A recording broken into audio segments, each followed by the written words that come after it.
The Leo King will be live shortly. Please hold on while the collective consciousness loads, and thank you for being a part of the Leo Kingdom.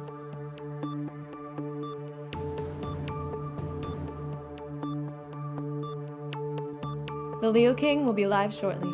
Please hold on while the collective consciousness loads, and thank you for being a part of the Leo Kingdom.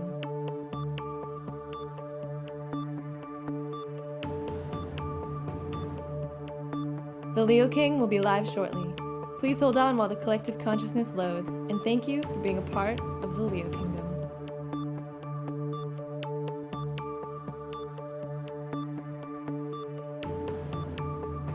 The Leo King will be live shortly. Please hold on while the collective consciousness loads, and thank you for being a part of the Leo Kingdom.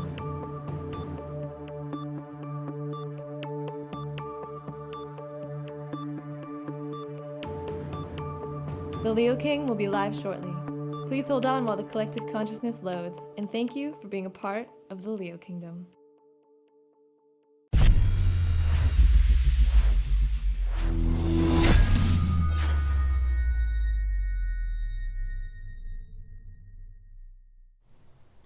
Hey, what's going on, everyone? It is David Palmer, the Leo King, and we are here for Deep Love Tarot, your weekly love report for the week of March the 2nd through the 8th of 2020. We're here on highvibe.tv, the awesome disruptive spiritual network that is changing spirituality in a whole different way. And we are here to offer you all these awesome shows, of course, which you can get on highvibe.tv.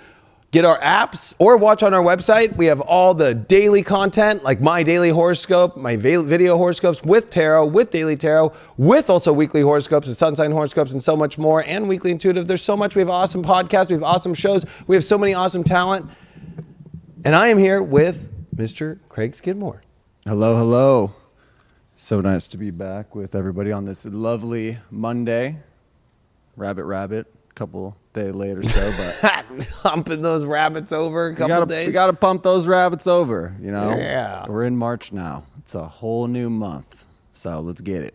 Let's get it. It's I do want to say, since we're talking about love, it's the Love Masterclass that's available right now. We're going to have week 2. It doesn't matter when you purchase this, by the way, whether you want to join us live on Wednesday nights at 4 p.m. Pacific, or if you want to watch the recording afterwards, join now. Go to highvibe.tv or theleoking.com to join, and just click Love Masterclass if you're on High Vibe, or just go to theleoking.com and it's on the front bumper that just pops right up in your face. Don't miss out. We have a good time. And you're going to learn how to attract the best partner in your life. Of course, this show helps with that a lot. We do what we can. So if you've never watched the show before, we are going to go into the collective reading first. In this show, we read the tarot, but I always do the astrology first. And then we go into the individual sun signs from the High Vibe Red Cup. And then we get the expert, amazing advice from... what are we going to call Craig here? He is the scorpionic, truth, mystical, love guy. That's a lot. Truth, mystical, love guide. I said guy. I'll take it. Oh, guy. Yeah, that works too. Love guy. Yeah, I like it. Because you already had the mystical. I think if somebody tries to add too many, like, mystical guide, I'm always like, eh. I'm all about that mysticism. Yeah, you are. But I like the guy part because it's the real shit. And, you know, there was a lot of comments from last week's show about, gosh, it's refreshing to see men doing this shit and bringing it in a different way. Because we're kind of the outcasts of the tarot, astrology, love world. It's like kind of, you know, our own little way of doing it here. So, you know what I mean? I don't know. We've created a little fun environment. Just the two of us and all y'all out there watching and hanging without. If you're here live, thank you very much. Remember Will Smith? When he redid Just the Two of Us? Yep. Before we go into this collective reading, though, what are you doing, Craig? How you feeling? We had a good weekend. We spent some time together on Friday night. Had a good time. We did. We went out and Hermosa Beach. Yeah. Over to the pier. Got to link up with some friends that haven't seen one. Specifically, I haven't seen him in probably like 5+ years. So. Oh, yeah, that's true. But I'm giving Danger House a little bit of love. The Danger, shout out. Yeah, that was a great time. So, did a little dancing. Had a little Pinot Grigio. Enjoyed myself. I actually had a pretty fun weekend all around. So I was rocking those love heart glasses. Last time I think it radiated a little too much love, so I'm bringing it back this week. But you're rocking the new High Vibe shirt about your podcast. I am. Available down below. Why don't you give us a little back? You got to give us a little turnaround. Oh, all right. By the way, there's some new shirts that are on the YouTube. The Doors of, just like maybe bend over for the ladies a little bit. There you go. Doors of Perception. Yep. Craig made that. I did. And there's another shirt below that has me with a lion. Yeah, and then we have a Leo King shirt that's coming out. That's just a cool one. And then we're coming up with some just plain High Vibe ones. So check out the apparel that's underneath the YouTube. Yeah, there's a bunch more coming out. We hit a little delay with that computer issue, but we're back. We're coming back with everything, so it's going to be good. So, yeah, so this weekend I thought was a good weekend. I had a great time. I mean, I wasn't drinking Pinot Grigio. I was drinking Sprites. And then I hung out with you at your Zen Den in the Zen Den, the Dungeon of Dreams. The Dungeon of Dreams. Yes. Until late night. But it was a good time. That was my, I'll be honest, that was my excitement of the weekend. I was actually here Saturday and I was here Sunday and I stayed the night here at the studio last night. So I've been here nonstop. But we got the computer shit done and we got a lot of great content that just went up on High Vibe. The horoscopes are fucking fire. So if you guys want to join High Vibe, join it today. You get all the horoscopes every week. I put 15 horoscopes out every Monday 15. And then every day there's more horoscopes. So, I mean, you don't want to miss out on Mondays. No, it's a very spectacular day. And we will be radiating a little bit, The love is still radiating out there today, so. Oh, yeah. Don't worry. Maybe it'll just be, you never know. Maybe it's on, maybe it's off. Well, that's kind of how I feel about love right now with Venus and Saturn in square. So let's start this collective reading. Let's bring it down. Let's do the astrology first. Venus in Aries is going to finish up here real fast, but a big square to Saturn and Capricorn. Not the most fun for relationships, although it's work. If you're willing to do the work, it's tough combos. It's tough conversations that you have to really get to the bottom of. Are you wanting to do the work in a relationship? And it's also decisions, taking authority about those decisions, like having to be like, am I going to do this? Yes or no? Am I going to do the work in this? Is it worth the work? Is there a payoff, Saturn, with a major return when it comes to the long term and the goals? Or do I feel like it's just so blocked and I don't identify with this, that this isn't the journey I want to be on with my purpose and this isn't the long-term path? These are hard questions, all while the moon in Gemini is squaring the sun in Pisces with a Mercury retrograde in Pisces that's finishing in the first couple days here of the week. So it's confusing times. So to make some of these choices with relationships right now are very difficult for the collective because it's a confusing time. There's a lot of mess with the sun approaching Neptune this week. It's like there's so much messy energy because Neptune and the sun are meeting. And this is all while Venus is going to come into Taurus where it loves to be in Taurus. This is where its home is. So we can start to find, I think, some positives with this week. And we're going to see Uranus in conjunction with Venus while the sun and Neptune are coming together. So this is going to be a wild week. We're going from a Venus in Aries that's not that powerful, square Saturn that's extremely powerful, and a very shitty kind of hard transit. But it can really, if you're willing to put the work in and make choices and build the structure, man, you can build some beautiful relationship stuff. And Uranus is going to be wild, though. It's going to bring things unpredictable. There's going to be a lot of things about trying into the future of a better feeling, better life. And this is where the work is at the beginning of the week for the payoff of Venus in Taurus with Uranus, with the sun, Neptune. But then we got Mercury retrograding back from Pisces into Aquarius. So boom. I think it's kind of interesting if we take the world understanding, if we mix this with love. Mercury coming retrograde into Aquarius is a little funny. We didn't see that last year. this is like a scientist really going deep into the lab, you know, like this is us really trying to figure out things. And it's interesting to see in the world, you know, with scientists right now, they seem to be kind of like losing their heads about shit and trying to figure a lot of things out. Are we going to do that in our love lives? Are we going to try and become our own weird, like fucking scientists? We better be we better be a little bit like Albert Hoffman if we're going to be in the lab, if that was my choice. But yeah, everybody needs a bicycle day. yeah, everybody needs a nice bicycle ride once in a while.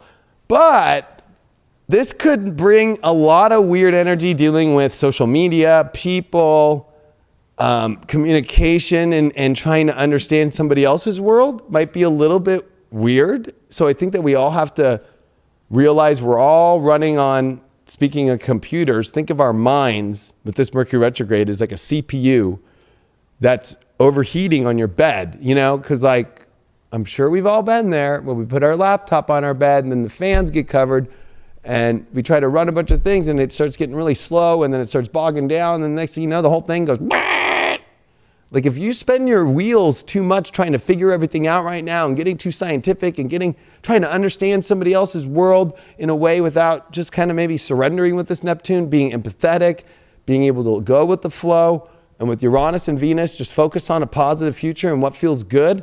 But if you're going to try and figure out some really weird shit and you think that you're some master scientist of relationships that's just going to like, I'm going to dig in here and I'm going to try, or it's like trying to feel like you're not going to speak up for things that maybe need to be addressed. There's a lot of that energy going around right now with Mercury suppressed in Pisces retrograde and Moon in Gemini.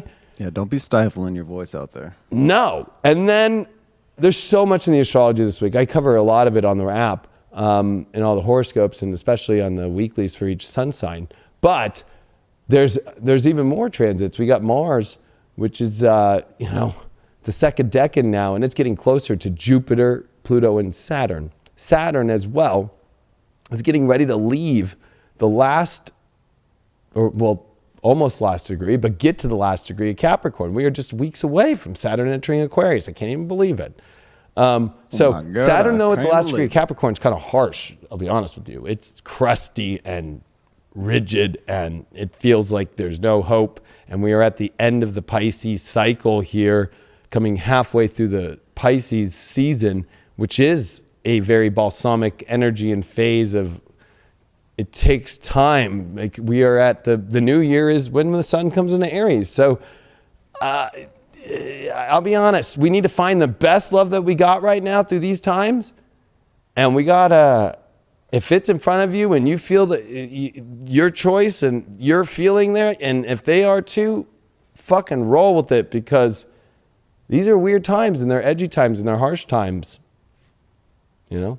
So how do you feel about that before I pull these cards? I'm going to do some magic. Yeah, you got to bless that deck right there. Especially they say wash your hands and sanitize right now. So everyone out there, 20 seconds. 20 seconds. You okay, so you got 20 seconds to give an opinion while I'm doing that. I'm feeling good about it. We got the spring equinox coming up in like 2 weeks. So let's get those longer days into our life. Let's heat up a little bit. Let's get those bikinis, those board shorts on. Get that sun nice and tan and just show yourself out to the world. It's about time. I think we deserve it. Let's all go get that happiness. I couldn't agree with you anymore, especially about going out and getting tan. It started to rain here this weekend when we had 80 degrees this week. Yep. So I was kind of bummed. But I think that you put it best. I think that, you know what? Love is always around, no matter how harsh, whether the astrology is or any of that stuff out there. This is a time where, yes, I know it's crazy, and this is going to be a crazy week, I'll be honest with you all. It's not, I forgot to mention that there's a full moon in Virgo coming Sunday into Monday, and talk about this Virgo trying to clean up a mess with the Sun and Neptune in opposition. Ha ha ha. Ha ha. And Mercury will still be retrograde. So it's like, oh, this is the last week of full Mercury retrograde. It does come out on the 10th of March. So I would say it might be sloppy as hell. Sometimes that's the best love, though. And then you clean it up and make it even better. Or you're in just some really sloppy situations because you're just lost and you're going to need to clean up because you're like, what the fuck did I do? Why did I get into this shit? Or why have I been stuck in this situation that I don't want to be in? Right, you're just pushing through, just rolling on instincts, not really knowing what you're doing, just going off that raw, true emotional feelings, that primal rage. That rage and love. Go get it. Okay. All right. All right, time to get that collective dick. It's the way that corner bakery tastes, you know? They got good sandwiches. I'm not into Panera bread, everyone. All right. Tonight, we are doing things different. Of course, I like to shift it up. We're going to do the Astro Black Moon Astrology cards first as our underlying understanding of what's going on for the collective, and then your zodiac sign when we pick that. Then we're going to be as a challenge. We're doing the Golden Tarot as the challenge. Ooh, I love when I use tarot as a challenge. Then we're going to use an oracle deck. We're going to use the Sacred Symbols Oracle as an outcome, and then we are going to do a spiritual advice card and how to get through our challenge with the Botticelli. And then, of course, don't ever forget, I got Ganesha as backup, and I have got the original tarot ready to go. And not the Rider-Waite. Voila. Not the Rider-Waite, the Pamela Coleman Smith shit. Pam Coleman Smith shit. All right.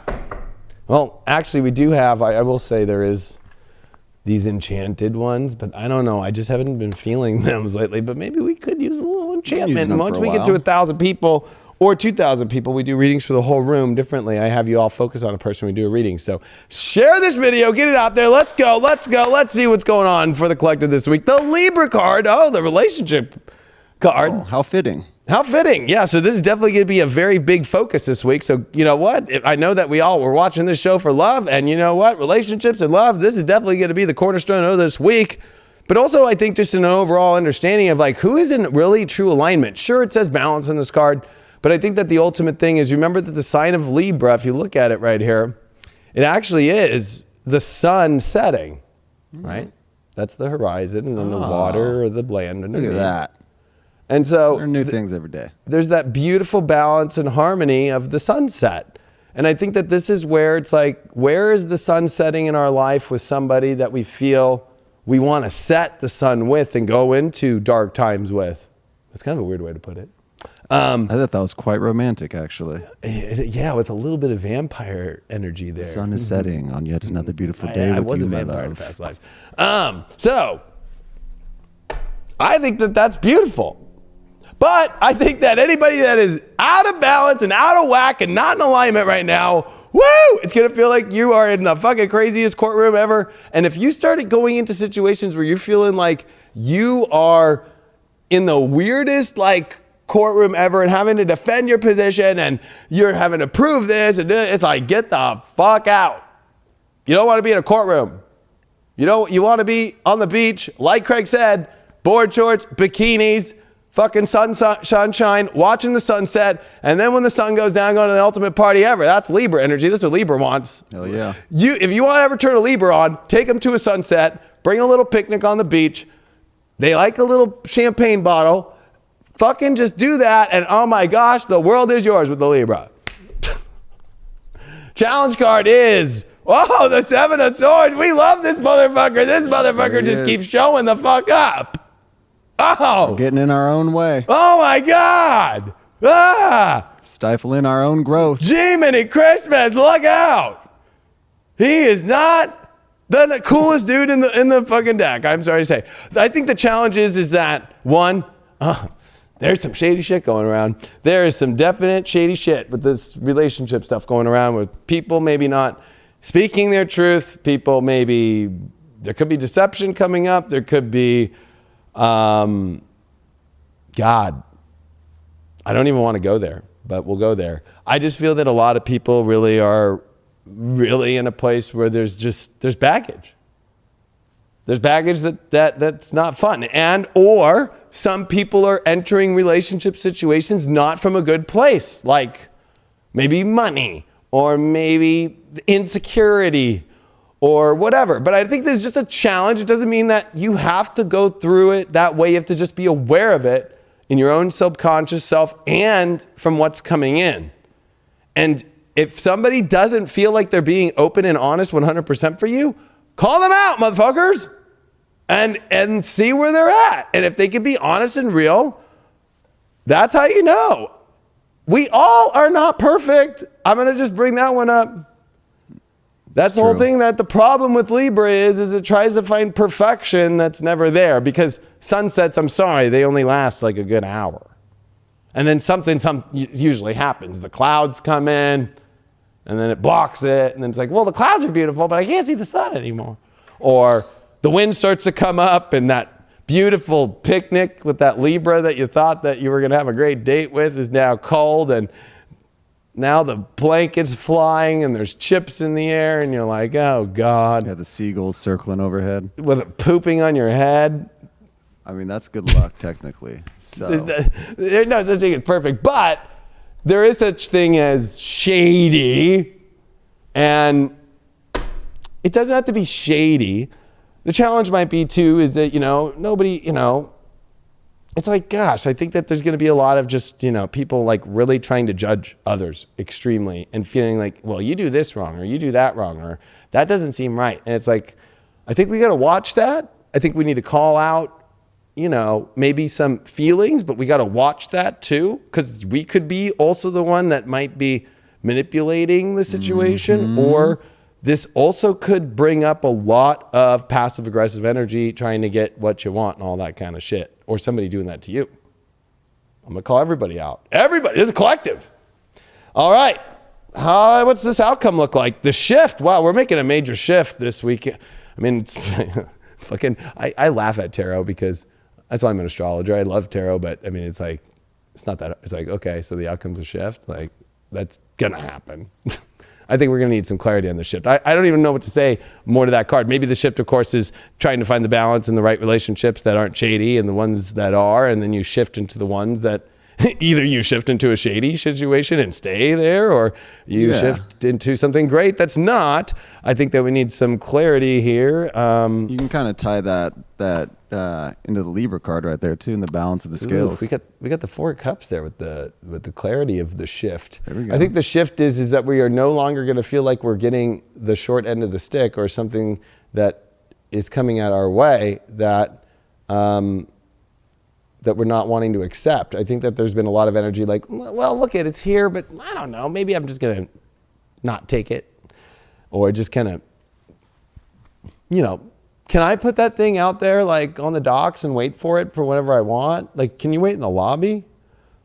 I think the shift is no more lobbies, no more waiting, no more pushing away, or no more dealing with people pushing away, because that's what shady is, right? When somebody's not ready to step up fully. The spiritual advice to get through this shady motherfucker. God, we got the 3 of Cups. This is great. You know what? If this is how you're going to tell if somebody's shady, okay, collective?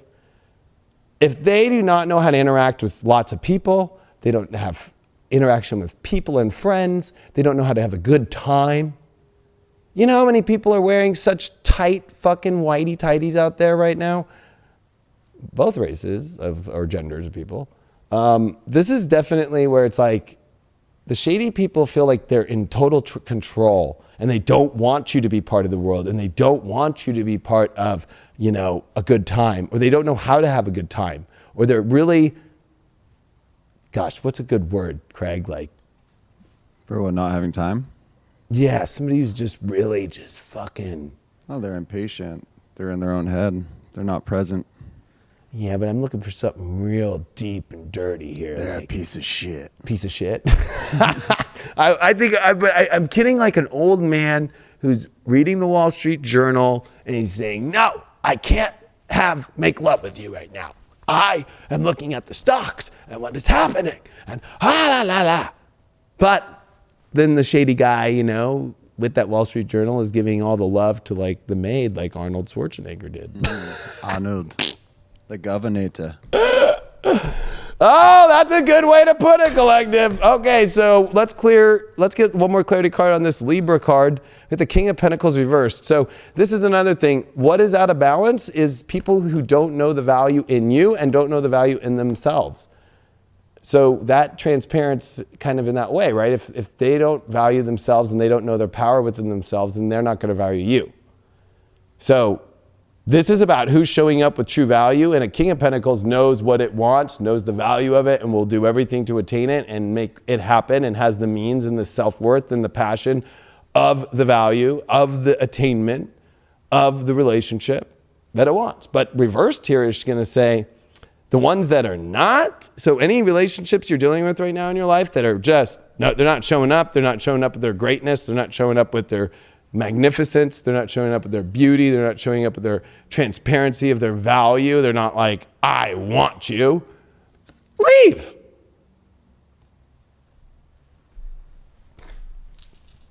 The Astro Dice, we've got Jupiter in the 10th house in Capricorn. Holy shit. Or is that third house? That's third house. Whoa. Okay. This is definitely good luck through and a lot of experience and a lot of learning through communicating our needs and wants from the decisions that we want in our life and the trajectory that we want to go and where we want things to go. So the environment as well, third house, not the environment like the trees, the environment that you surround yourself in needs to be in a place where you feel like there is a plan. There are decisions that are made and there's authority and adult energy. Because if it feels like this person that you're dealing with or multiple people or your partner is not in a place where they're an adult and they don't know how to communicate as an adult and they don't know how to see a grander vision and make the environment better by being an adult and making choices and making adjustments that are proper and have integrity, well, there's also about, you know what, we need to check the integrity of things by having conversations about the integrity of where things are going. And so there's going to be a big week about that. Yeah, I see a big internalization with that, with the Seven of Swords. Was it the King of Cups reversed? Yep. Right, and the Four of Cups also. I mean, that's with the shift, yeah. Yeah, with the shift. I mean, that's you know, the Four of Cups representing your growth. You know, you're still not fully stable there. You know, and with the King reversed, it goes back to stability. Seven, internalizing. I talked about it last week. The guy's gripping the swords, but his hands on the blade. You know, hurting himself. So it's that, get out of our own head, keep progressing forward, and let's do that 1K collective reading, my friend. We just hit it? Yes, sir, we did. All right, so before we're going to do the zodiac signs and pick out of the high vibe red cup, we are going to do a 1,000. Thank you, everybody, the 1,000 that are in here right now in the collective. But we are going to do a reading for you. I want you to all take a moment and visualize one person. I do so many fucking readings, it's crazy how many people think you're like 20 people. It's like crazy. So one person, take your heart and where's your heart driven the most? And, or if you have a partner and you're married or in love or you're whatever, or if you have nobody in your life, the kind of love that you want to have, we're going to give you the answer to this question that you are all processing right now about this person, this love that you want in your life, or the partnership that you are in the relationship and where it's going and so forth. We got the Aquarius card. So this energy will work and go positive and go forward in the future. There's a lot of that energy about the future, thinking about the future about this person, thinking about the future of this partnership or relationship or where things are going. But it has to feel young, exciting. Aquarius is exciting. It's got a youthful energy of trying to come into new energy. It's about new energy. And so there's something about this being new. Maybe you're thinking about a new person. Maybe you're thinking about renewing something, like changing it up and renewing the energy in a certain way. But also there's that I know, but it's not I know from a mental state of like, well, I know everything. It's like, I know something is there exciting and moving into the future because I can see a lot of these unique dots in the universe coming together. The challenge right now is the Nine of Swords reversed. So I think that a lot of this is the challenge of the past pains, the past fears that have come up, the past crises or nightmares that have happened for things that you thought were going to move forward or you thought were going to all come together that didn't. And so this is going to trigger those, and you're going to have to learn to get over those with this person or with your situation right now, or that might be the issue. And that's where, you know, there's got to be something, but you got to pay attention to the fact that the Nine of Swords is saying that there is something to pay attention to, even though it is reversed, of like, why is there this feeling of something not going to go right? Let's get some clarity on that. The outcome card that we got here is the focus. I think that we need to focus on, and I love how it's even directed the arrow all the way through to the future and focus on the positives and the disconnection from the fears, the worries, and the doubt, and try and see what's really in the future, what's really connecting right now, and aim higher, aim for a better place in your life, aim to a place that is focused on a place you really want to go. If this person does not know where they want to go, they don't have focus on where they're going, and they're in a lot of fear and anxiety, probably not going to work out. Spiritual advice card that we got is the 8 of Pentacles upright. That likes to fly. Which means this could be something that could be really building something really beautiful, really secure, really feeling like this is working like clockwork, and almost feels like there's a similar resonance of energy together, especially if you're not in a place of worry. That's how you get through the worry spot. I just want to clarify this Aquarius card here. Wow, 10 of Pentacles upright. Ooh, this is definitely thinking about building foundations with this person and to the future and something great and something grand. And a lot of 8 of Pentacles over that 9 of Swords reverse is almost like, gosh, getting out of anxiety and worry and actually just busy in the moment and making things happen and making love in a good way. Exactly, that's what I was thinking, kind of get out of your head. You know, if you look at that Aquarius card too, it's glowing in her chest piece. It's like the universe is coming and radiating out of her heart, out of her love. Ooh. Ooh. We got to touch that. We got to get out of our heads. You know, we set these roadblocks in front of us every damn day. I like that. We got to maneuver around them and just lead from the heart once again.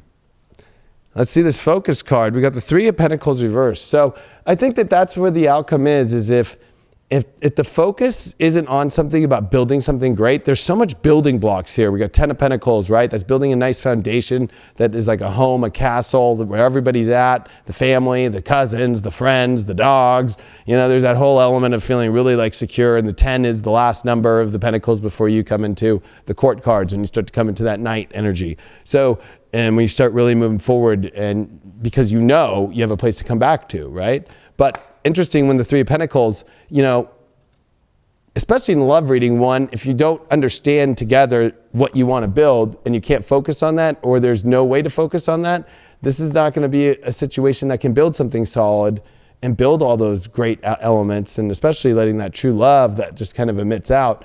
But the other thing is, 3 of Pentacles reversed is, if there's other people or exes or, you know, just people in the background from the past or stuff like that that keep trickling around, like, how are you going to build anything if their kind of energy's around? So this also can bring up, you know, this kind of like some weird love circle shit. So, but I think that's if you don't have anything to focus on, because this requires this relationship that you're thinking of right now and the way that you want your love life to be right now. It needs to be a focus upon not so much about looking around at everybody and looking around and who's going to do this. It's like, no, you and me, we're going to go do that and build that motherfucking shit. And we're going to go fucking make it happen. There you are, collective. And shout out to Shirley out there in the chat. She's saying that she's 65, her partner 70, and they're still out there making sweet, sweet, sweet love. Woo! You keep doing that, Shirley. Get it, girl. Hey, keep spreading those dreams for all of those people out there in the world that don't believe that's not possible anymore, because it is. Love you out there, both you two. Love that you guys are keeping the love going out there and keeping it strong and having a great time. And don't mind us doing this show if you're in the background having a good time. Do we need dice? I think we need dice for that collective right quick. You want me to throw? I'll throw some. Hey, it's like a little Vegas energy. You know what? This would be a good time to go to Vegas this crazy week. You know what I mean? Not just to fucking get away and just have a good time, you know? We got the sun in Taurus in the 7th house. Yeah, you know what? This is a sun in Taurus that knows its value of the relationship, knows its worth, and knows that it feels self-worth. So if you're feeling self-worth issues in the relationship and they're not understanding of that, and maybe there's not like a fair balance of understanding that you're working out values, but you're seeing the same value in each other, it's okay to have self-worth issues, maybe because, you know, it's a special somebody, or it could be whatever. But if the relationship is not valuing each other, or you're not valuing them, or they don't value you, you know, this is going to become very clear. So with that person I asked you to visualize on, and don't start running that one with other people.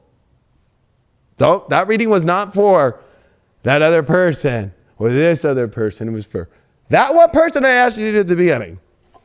That is for surely Don't out go. there. Don't. That is for surely out there. Get it pumping. Ooh, ooh. And of course, the 1K collective reading did just finish. So let's see everybody's signs out there in the chat. Throw them up there. I'm a Scorpio. David's a Leo. What you guys got going on out there? Yep. While you guys are putting out your sign, let's see who the first sign's going to be. It's going to be the Libras. Wow. Wow, they got the Libra card first in the collective, and then the Libra got picked out. Woo! This might be a very intense week for Libras. Holy shit. Actually, if you look at the Libra astrology, it's pretty nar this week.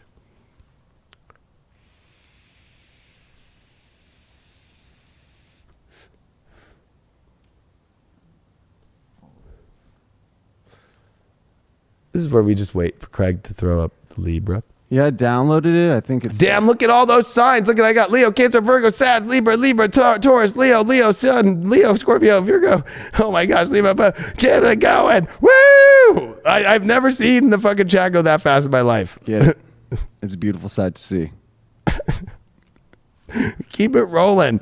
I wish the whole time it was just scrolling. Libra, Taurus, Scorpio, Capricorn, the Aries, North Node Capricorn, first day of Cancer, Libra rising. Oh yeah, throw those signs out. Everybody's throwing all their shit. I love it. Boom, Libra. It's great. All right, Libra. So, all right, Libra. You need to check out my love class. It is now available right now. And if anybody is actually right now doing the tags to do the timestamps on this, don't wait till this comes off, because I'm not going to pin it anymore. And I'm going to delete everybody that does it, because that's kind of messed up. This is how we keep this show going. Cool? So cool. Register for the love class, because if you want to understand how to attract the best partner in your life, I am teaching an 8-week intensive. The first week, which is last week, you could already join now and watch the 2.5-hour recording from last week. Wednesdays at 4 p.m. we go live, where you can be part of it with the chat, ask questions. But if not, you can watch the recordings, but register now and join and be part of it at theleoking.com or highvibe.tv. Libra. Those lovely, lovely Libras. Venus, to start off this week off with a square to Saturn. Venus is in your relationship house. Saturn is in your emotional house. So you are going through some pretty intense emotional decisions in relationships right now. With the Sun in Pisces happen to be in your 6th house and trying to figure out reality, and Mercury retrograde, it's been stressful. But the Mercury retrograde does come into Aquarius, your 5th house of love. So there's going to be a lot of questions about love after a Venus square Saturn in your relationship house. That's kind of difficult. But then Venus comes into the 8th house. Deep intimacy with Uranus here.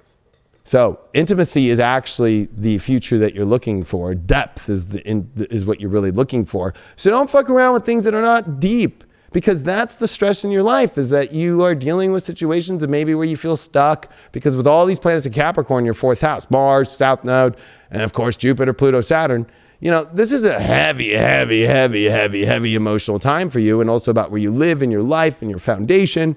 And if it's not got that deep intimacy, if it doesn't have that extreme passion, well, then you're going to be stress casing.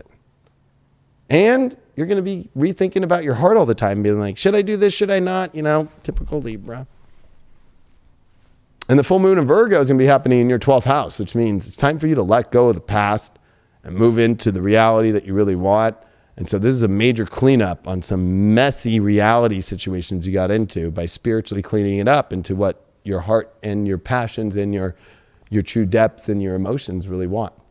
First card that you got for this week is the 4th house of roots. Wow, we were just talking about that 4th house with all the Capricorn energy there. So this is about your new foundation. This is about your home. This is about where your emotions have the roots in life. So partnerships right now that you feel like you could have some deep roots with, or you might have some deep roots going on right now with somebody, and maybe are they too deep and you don't want to keep the tree here? Or this is you moving the tree into the garden that you really want to be in. So there's a lot to deal with right now. Also, family comes up with this one. The mother comes up with this one. Or maybe it could be the person that you're thinking about, or the person that you're in relationships with, mother. Whether that's good or bad, we don't know. We're about to see some more clarity here. But there's going to be a lot of these kind of situations coming up. And family itself. maybe there's a family situation. Maybe the partner you're with has family issues, and maybe you have family issues. But I would say that regarding doing a love reading, I would say you need to have a very solid foundation and the roots being very healthy in your whole situation emotionally, from your partner's end or the person, if you're single, that you're dating, to everything in your own. You just need to have a really beautiful root right now in your life. That's how you're going to grow into a great love life right now. Because even if you are in a relationship and that place is all fucked up, you're not going to grow a nice tree. Your challenge is the Judgment card reversed, which means if you're around partners that really are not connected with a divine mission, run. Because this Judgment card reversed also, it does say that it's like somebody's not ready for some sort of calling. Maybe they're not ready to step up to the ultimate judgment, to the ultimate highest good of a relationship. They just don't have what it is. They don't have the emotional roots or foundation spiritually.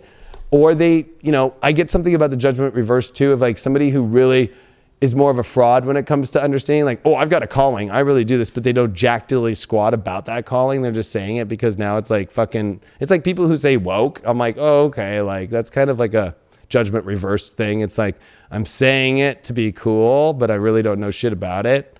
Like, I mean, we all say that about other things, like, I remember when I was a kid, be like, oh yeah, man, dope. I don't know, you know what I mean? I don't know. You're like, I don't you're know like, if that. no, I'm saying like, like it might be qualifies. like about fucking, I don't know, like magic cards. Remember them? Oh, they're dope. Magic cards. But yeah, magic cards. Yeah, but when you're saying that you're woke, you're like kind of expressing a knowledge that you believe that you have, or like a higher self that you can tap into that other people can't tap into, right? Yes. Kind of saying, I'm woke. Are you? I don't know. I'm not, apparently. Or maybe I am. No, you're exactly right. I just thought of a really bad analogy with magic did. cards. It's okay. Okay, here's better. You We'll got just go 11 with more religion. signs It to would make be it like up. it'd be like being like namaste, but like you're out just fucking around and you don't know jack diddly squat. You're like, oh, I don't know. I think I'm a Pisces, and it's like you're born like in Taurus. You know what I mean? Like, Yep. It's just kind of like somebody who's saying all this shit but really isn't. That's how you know. There's a lot of like kind of falsification of alignment with the mission. One hundo. We got the new life card as your outcome. So I would focus on the new life, a new energy with somebody new. You got to move into new energy. And I know Libras might not want to hear it because you guys have some deep root issues going on. You guys root yourself so deep, and then to get out is fucking like the movie. Did you ever see the movie Get Out? I did. It was a good one. Did you see it? Oh yeah, I saw that movie. Get out! Like, you know what I mean? Like when you start getting the phone call with your friend, like, what's going on? And that creepy lady. New life. Yeah, with the little Get sound. out. Get out now. And I think there's gonna be a little bit of a weird week for Libras in that way. But it also means, I think, for single Libras out there, it's like maybe your challenge has been that you have felt judged if you go and try a new life with a new partner based upon an ex and what they might think. I'm getting that one a lot. And so it's time for Libras, all Libras, to really step into the relationship life that they want, not feel guilty about it in themselves, and also not try and take care of somebody or still keep connected to somebody who's falsely feeling like they're on some big mission and persuading you in a weird way. Judgment card too, because especially, I just want to show this real quick, Craig, is like in this deck on the Golden Tarot, it's Christ telling all the people, like, with the angels and the trumpets, like, He's like, drink my wine, yo. pretty much, right? But when it's reversed, it's like the false idol, right? So there is some sort of false, anybody who's like really false idol-y about their mission, or maybe you're dating a guy who was, or a girl who was on American Greed like 5 years ago. Or I almost got away with it. Scammer. How do you get through that one though? What's your spiritual advice? Wow, you got the Botticelli like actual Venus card. You got the World card upright. Holy shit, the worlds need to make sense. And I think that this is a major completion for you and a whole new start to a whole new world this week. And that's how you get through. any of that crazy weird energy that might be scammy or not really there. And with the new life card and the world card being like the world that you know that you're part of. And you know what? People who are scammers or falsifying their judgment on people, they don't have a world. Their world is pretty weak. And that's going to be the way that you know, Libra. Like it's like, is their world pretty weak? Do they really got one? Or is it just all just kind of like, more talk and not much walk? It's almost like they created a world within their mind of how that love or the relationship should look. So they're having to kind of reassess the situations because they've created a false image. So in order to step out of it, you kind of have to be real with yourself and say, hey, maybe did I put this situation on a pedestal? Is that truly right? Or was I wrong in certain ways? True that. True that. Let's see what's going on with this Roots card. We got the 10 of Swords reversed. So it feels like you're finally getting out of these emotional rut situations that you continually feel like you're in a pattern that never ends. That's good. I think that, you're done replanting the tree and thinking it's going to grow after the 25th time and it doesn't grow anymore. It's like the soil's bad. The garden's not that gardeny. We need some microbiology. There's not a lot of nutrients, not a lot of nitrates. We need some worms, some night crawlers. What else? Sifting through. And some manure. Yeah, some manure. Yeah, some alfalfa. A whole bunch of things. There's a whole bunch of things. A whole bunch of things. Some urine. No, that'd be pretty Wow, acidic. look at this new life cards getting the Knight of Swords. Knight in shining armor rushing in to save the day. Or this feels like a really quick new life coming in really quick here. Or you're feeling like you're getting out. Like I said, this is definitely the card of Get Out, the movie. Like, get the fuck out now. I got to fix this situation. This is crazy. But there's definitely something swift, fast coming in for Libras this week. What do you feel? Well, I feel that Libras Something are swift. going to go into new lives, but they are also going to maintain a better way of how they emotionally handle it and how they emotionally are not going to repeat old patterns that they keep doing, but they have to let go of judgment in themselves about it. And they also have to let go of judgment from people that are holding them back from the world they really want. And they need to hold back from the judgment of the world that they want in themselves. You did get the 6th house with Libra, Jupiter. So you have an amazing aspect this week to open up to relationships that make sense for the reality you're in. You need to start to look at the reality that you have, and if that reality matches the reality of the person that you're trying to be with and love this week. And at the same time, this is a good week for you to really start to create a new routine, a new cycle, and make sure that you have partners that understand that. There is something too about Jupiter in the 6th. It's not happy there, it's stressed. So, but with Libra here, it's like maybe if there's a partner that knows how to get rid of the stress because you have a lot of things that you're changing in your life, and is there to be there for you as a partner, understand your situation, and understand that life that you're living, and kind of like, I don't know why I'm feeling like it's almost like they pick up what you're putting down constantly and picking it up for you and following through instead of it being focused only on them, not really focused on you. That's where you know which doorway to open. Yeah, you can't be afraid to rewrite the narrative of the love story that you've been living. Whether that's an internal love story or one that you're projecting. If certain situations aren't working, like you said, the roots or the soil might not be healthy. The foundation of what you've been building might not be healthy. And at some point, you got to just call it what it is and say, I need to fucking change something. And that something's me. It's internal. You can't be afraid to look at yourself. Yeah, it's always internal. Always. Because the soul's work comes from within. Not cheating. Some people think I cheat. Yeah, cheating on who you're picking. Capricorns. Okay. No, because I mean, people like look at it, like I'm really, I don't see it. It's like Oh, I don't see it. I swear I'm not cheating. swear. 7 of Swords. More soup, please. Oh, I swear I ain't cheating. More champagne. What was Mr. that show? Cheaters. Yeah, God, that was was a such show. a good show. it's still on, I think. Well, it's probably on some weird network now, but Yeah, I don't know. but man, Cheaters was such a good show. That guy got fucked up. That's why I think they ended at like some fucker. Yeah, he got stabbed, I believe. But it was like a famous dude that did that, or it was like someone that was on the news or some shit like that. It was like a well-known individual. Did he But yeah, use just Did he strapped it use in. the Schwark? All right, everybody, look at Dave's new fork that he got. So, I know everybody's.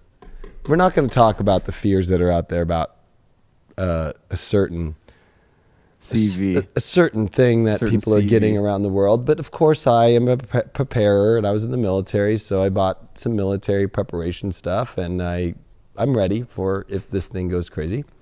It just looks like a Schwark, but if you need a knife, there's a knife.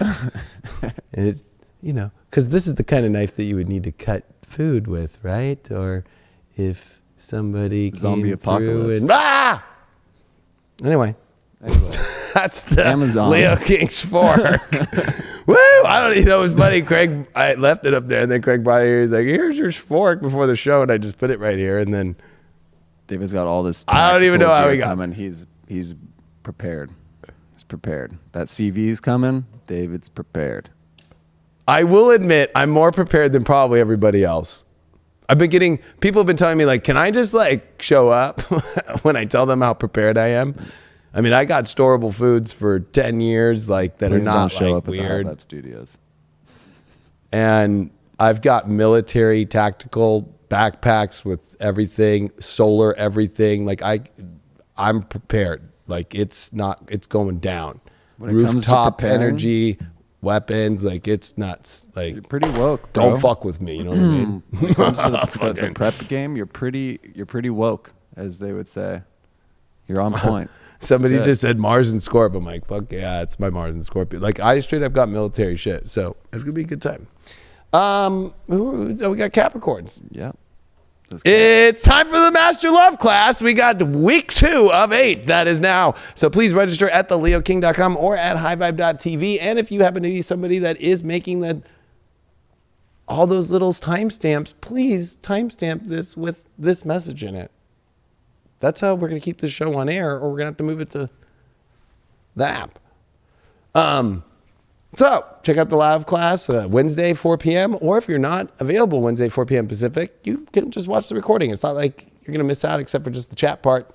People do ask me some questions, and they like to be part of the study while we do the school. It's really fun. Do they need extensive astrological knowledge? No, to you do could that? you could have Jack Dilly squat. Jack That's what course 1 was. I actually even went way beyond the time and taught people crazy basics of astrology that go beyond just like your signs and all that, but how the zodiac works, the ecliptic works, how to know how that affects you and the kind of relationships that you're in and so forth, and teaching you from square one, literally. And I did a really, quick way. I've taught so many different schools that I found really good compact ways to do it. And I teach you how to run your chart, which placements to look at, especially for love. And Wednesday's class, we're going into attraction. So you're not going to miss it. Woohoo. All right, Capricorn.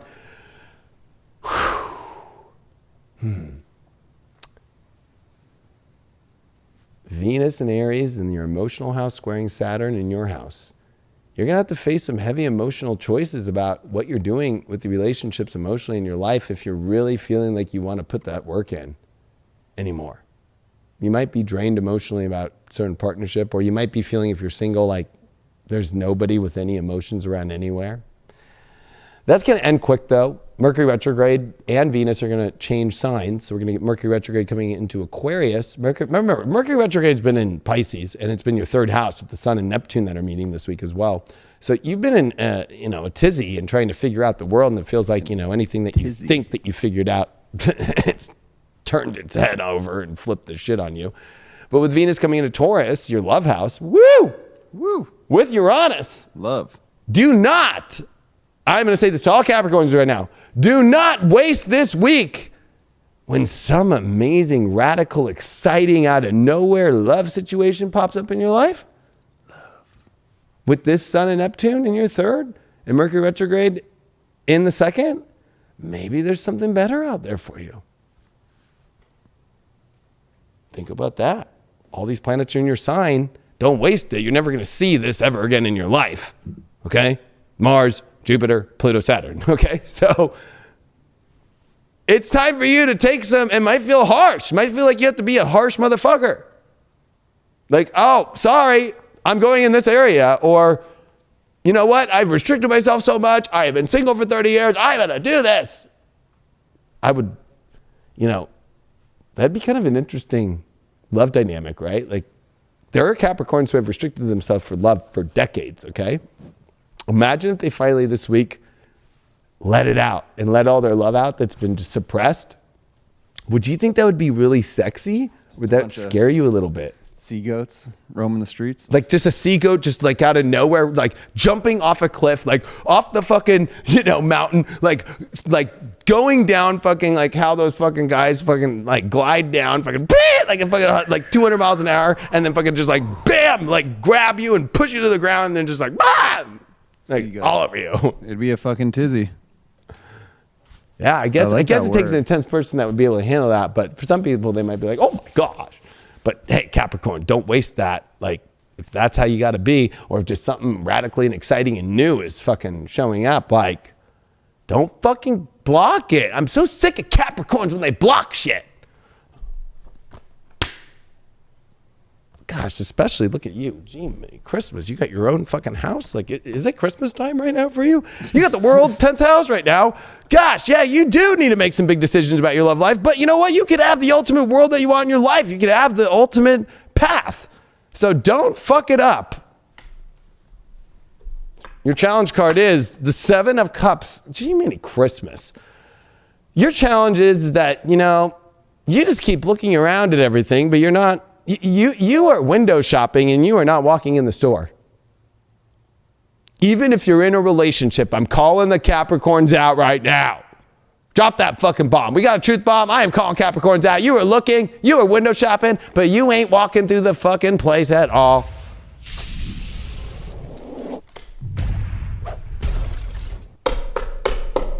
You got to appreciate what they have. It's right in front of you. That's a good point. That's one way to look at it. Or there's a reason why you're looking around because you're too afraid to actually live the truth of what would be like to go inside in one of those windows. Into the dungeon of and dreams. Because you're in a world that you don't want to be in with somebody, or you're in a world of yourself that you don't want to be in. Like, stop living this block thing. Start pushing into this excitement and radicality of moving into the future of happiness and love. Like, come on, Cappies. It can't just be the illusion of calls and DMs or just, I'll be honest. I'm going to add this to my list of 7 of Cups challenge cards with love. It's like the creeper that stalks and to imagine. But like they're imagining like, what's this person doing? What's this person doing? And then they're not fucking doing anything or not saying anything. Like, that's weird. Stop being weird, Capricorn.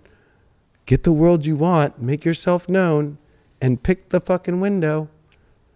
Go to the Netherlands, go to the red light district or something. Think of it like that. And instead of like being afraid of the room, walk in the room.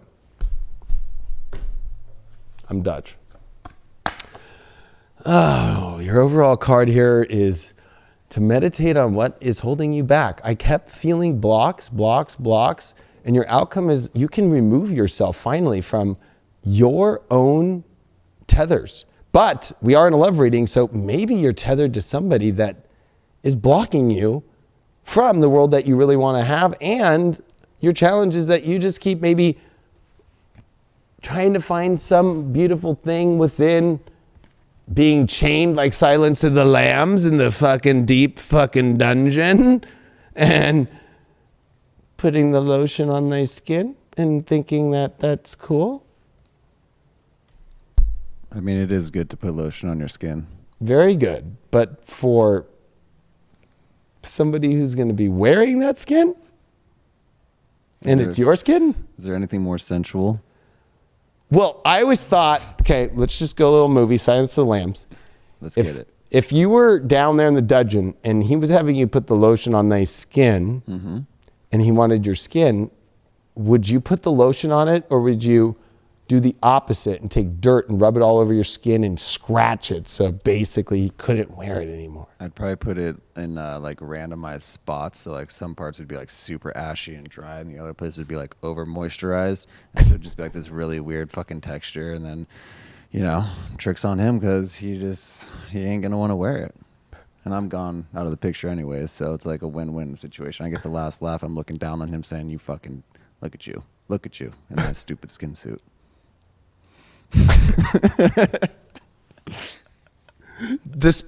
You would have to know the spots though that he would not, you know, or the spots that he would freak the fuck out about. Like, I love arms, or I love my chest to the left, you know? Like, you would have to kind of play with him as far as like figuring it out. Like, so what's your favorite part about it? I really want to make sure I put the lotion right. Oh, well, definitely put it on your neck and definitely put it right here. And then I'd be like, hey, hold on. And I'd pick up some dirt and I'd put it with the lotion and I'd rub it and I'd take a rock and I'd go, fuck yeah. Yeah. This is a wild show. Your spiritual advice card, Capricorn, oh my gosh, is the 8. It's the death. It's the death card. That's the 8th major arcana card. Holy moly. You are needing to fucking make the biggest transformational change. And you need to end this whole visionary thing about somebody who's holding you back. If you're in a relationship and you know it's holding you back, if you're holding yourself back, you need to put an end to just window shopping and not saying anything. And if you're in a relationship and you're in one and you're window shopping while you're in one secretly, you need to put an end to either the relationship or you need to put an end to that. But usually that's a sign and indication that the relationship ain't going well. And you're not valuing it much. And you really are not stimulated by it anymore. Your 10th house card that you pulled is the Lovers reversed. Yeah, Ooh, There is some troubles in paradise. They got not only a truth bomb, but we got to get a little bit of trouble, a little bit of love trouble.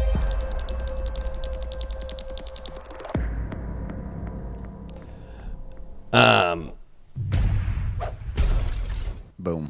Boom. There's a little bit of these troubles going on in love, especially with making choices. And if it's really the right world for you, whether you're single and you're choosing not to love, or you are maybe a lover's pulling out of you, or you got to pull out of a lover.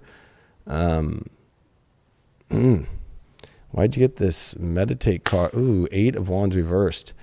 Are you going backwards? Are you continually going backwards in a relationship? Yeah.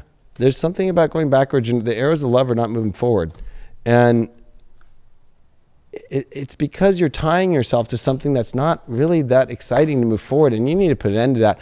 You know, this challenge is maybe that actually I'm reading this now even a little bit differently too. The other stuff I said is valid, but maybe this death card is here because it's like, maybe the challenge is like there is a lot more better gifts and dreams out there for you. And instead of it being dreams, you need to put an end to dreams and make it reality and go in the right direction. Unplug yourself from whatever you have wrapped yourself around and get the world you want, and not the world where you're in an upside down love relationship. Weird one. Cutting those cords from a deep connection. Ooh, man, those Cappies got some weird. Look at that. That was a catch and a throwback. And what did they get? They got Leo right there. And then they got the moon in Leo in the 10th house. Like, gee, many Christmas. You got to make some emotional choices about the love life in your life. And you know what? You got to find, as Craig knows, he's got a moon in Leo. It's got to feel like a party, baby. And in the 10th house, a party that's the world you want, and to the bigger choices, and to the career that you want, and to the, I'm sorry to say, it's a hierarchy, the 10th house. So it's like time to move higher up. Doesn't matter if you're single, doesn't matter if you're in a relationship. There's something about, like, it's not good enough, not high enough, not making you feel regal enough either. Oh, man. Good luck, Cappies. Wow. The good thing is that there is love readily available for us all once we're in that right mind space to go out and grab it, whether that is cutting the toxic entanglements that has been holding you back and keeping you down into that muck, putting you into a dark world, It's there if you're taken. You just got to break loose, progress forward, step from there, clear your mind, and lead by your heart. What we got over there, my friend? Gemini. All right, all right, all right. I'm going to wear a Gemini badge. Nice. Not going to work. Do it. There'll be a good look on you. It's like Terminator. Geminis can turn into Terminators in a matter of 1 second. You could be like, oh, everything's really great. And then, like, what the fuck was that twin? I don't know. Is that what that was? Who is that? Everybody's dealt with a Gemini that's out of nowhere, just went, what the fuck? What? No, I'm not ragging on Geminis. I love fucking Geminis. They're the only ones that can keep me entertained the whole fucking time. And they're willing to listen to a Leo that's fucking willing to talk all fucking day. So, but man.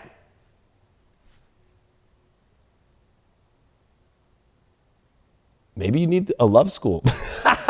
Good timing, bro. Fucking get that love school. Register now at theleoking.com or at highvibe.tv. Class 2 out of 8. We got 7 weeks left. We got 7 more classes left. Wednesday nights, 4 p.m. Pacific. If you can't make the live, don't worry. It goes into the High Vibe TV school. High Vibe TV school.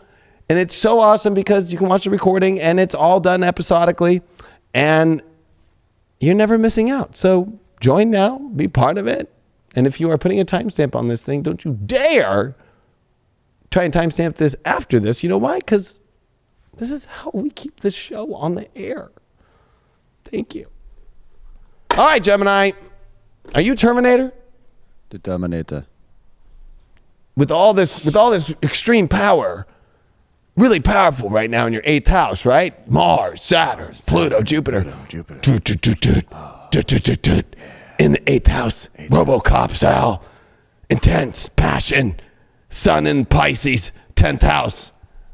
It's time to be the Terminator, Gemini, to get the love life that is the best for you in the long, long run, and that will bring you that true passion. But the big question is, with Mercury retrograde in the 10th house, it's like, are you fucking around with people that aren't knowing their journey? There's nothing worse than being a Terminator and like, because one thing is a Terminator knows its mission. Like, that's not part of the mission. It's like, come on, Gemini. It's like, where's John Connor? You know what I mean? Where's Sarah Connor?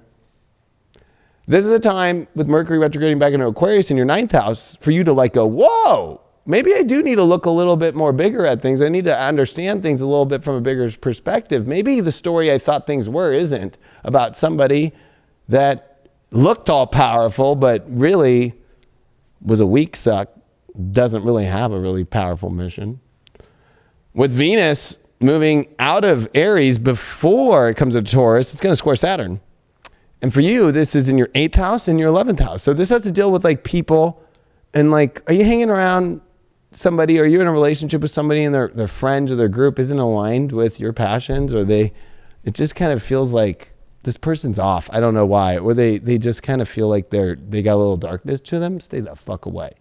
And then Venus comes into your 12th house. And this is where I think the big setup for either a great, exciting spiritual adventure for relationships goes, or the greatest downfall ever of your life with love in a weird way. That might sound crazy, but you are going into some deep 12th house shit with Venus and Uranus conjunct while the Sun and Neptune are going to happen in your 10th house.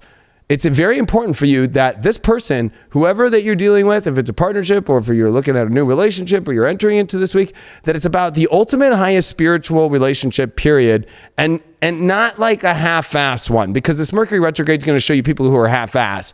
They talk the talk, don't really walk the walk, and they're not very Terminator-like.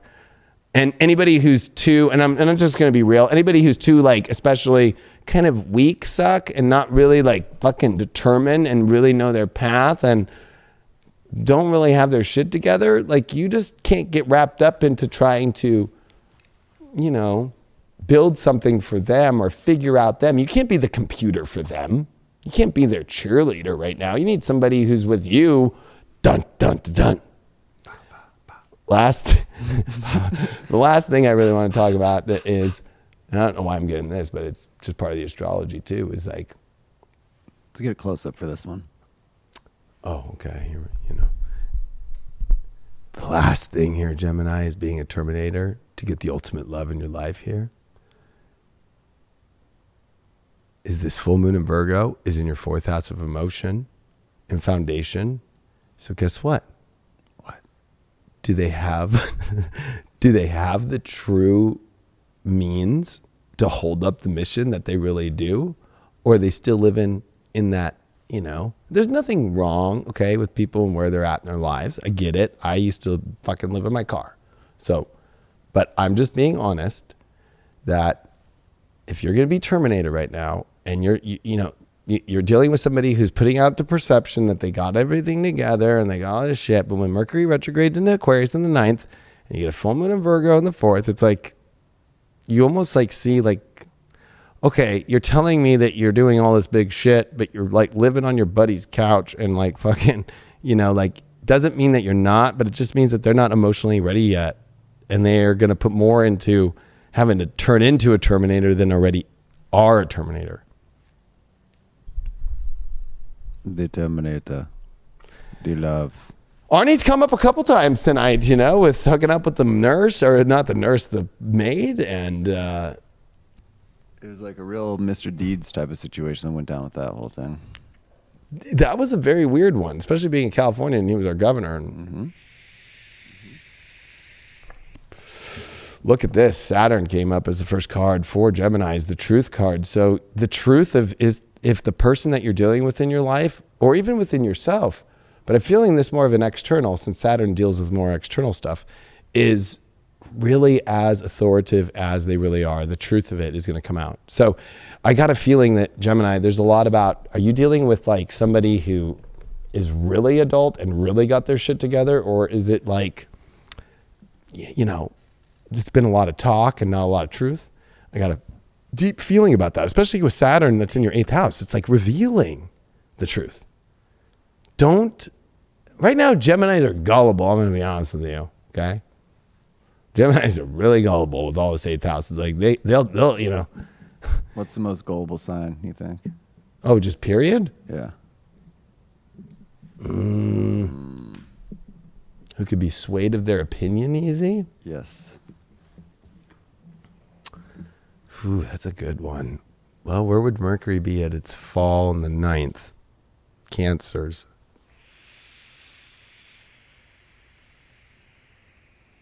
Cancers can be gullible. Okay. Sorry, Cancers, just being real. That's astrology, by the way. So let's see what the challenge is here. 10 of Cups. Oh, I felt that. It's like a false illusion of rainbows and fucking great, perfect life and the perfect situation. That's the challenge, because the truth is not fucking there. Now, the flip side, because you are a Gemini, so you are Gemini 1 and Gemini 2, is that there's a great possibility this week for you to finally see Gemini 1 has been gullible, that Gemini 2 is not gullible, because we are in a retrograde. So Gemini 2 is acting out a lot right now, trying to help Gemini 1 not fuck this whole thing up. That Saturn here, you have the possibility of finding somebody who actually can deliver the goods of the magical, beautiful thing in life and actually holds that truth. But you got to be, honest with yourself and not gullible and not lose yourself, because the outcome card that we got here is the talisman. That you can open up the keys to the true castle, the true royalty, and the true connection to the spiritual doorways in life and to the truth and to something that is, is a powerful key, and to really move yourself into a beautiful place. So, but Gemini 1 and Gemini 2 need to have some combos, because one of them sees the truth and the other is gullible and not. You know which one is which. Gemini 2, it doesn't come out a lot. Comes out mainly on retrogrades, comes out on long nights of alcohol. So, all right, Gemini 2, we need you to save Gemini 1's ass this week from entering into some fucked up bullshit. And they might be a great person. They just are doing all they can because they're fucking fascinated by the Gemini. So, But it's kind of like, I don't know. It reminds me of like a trust fund baby who, acts all hard and shit, but has never been on the streets in his life and driving his fucking car and shit. But then like, you're like, dude, if I were to walk down this street with you, you would fucking pee your pants. You know what I mean? I'm feeling that. The lack of experience. Exactly. Well, the Queen of Swords has come up upright. Oh, lovely. Truth. You need to know. You have to be a little bit cold-hearted, not negatively, but like you've got to know that you know exactly the truth instead of be gullible for the rainbows right now. Okay?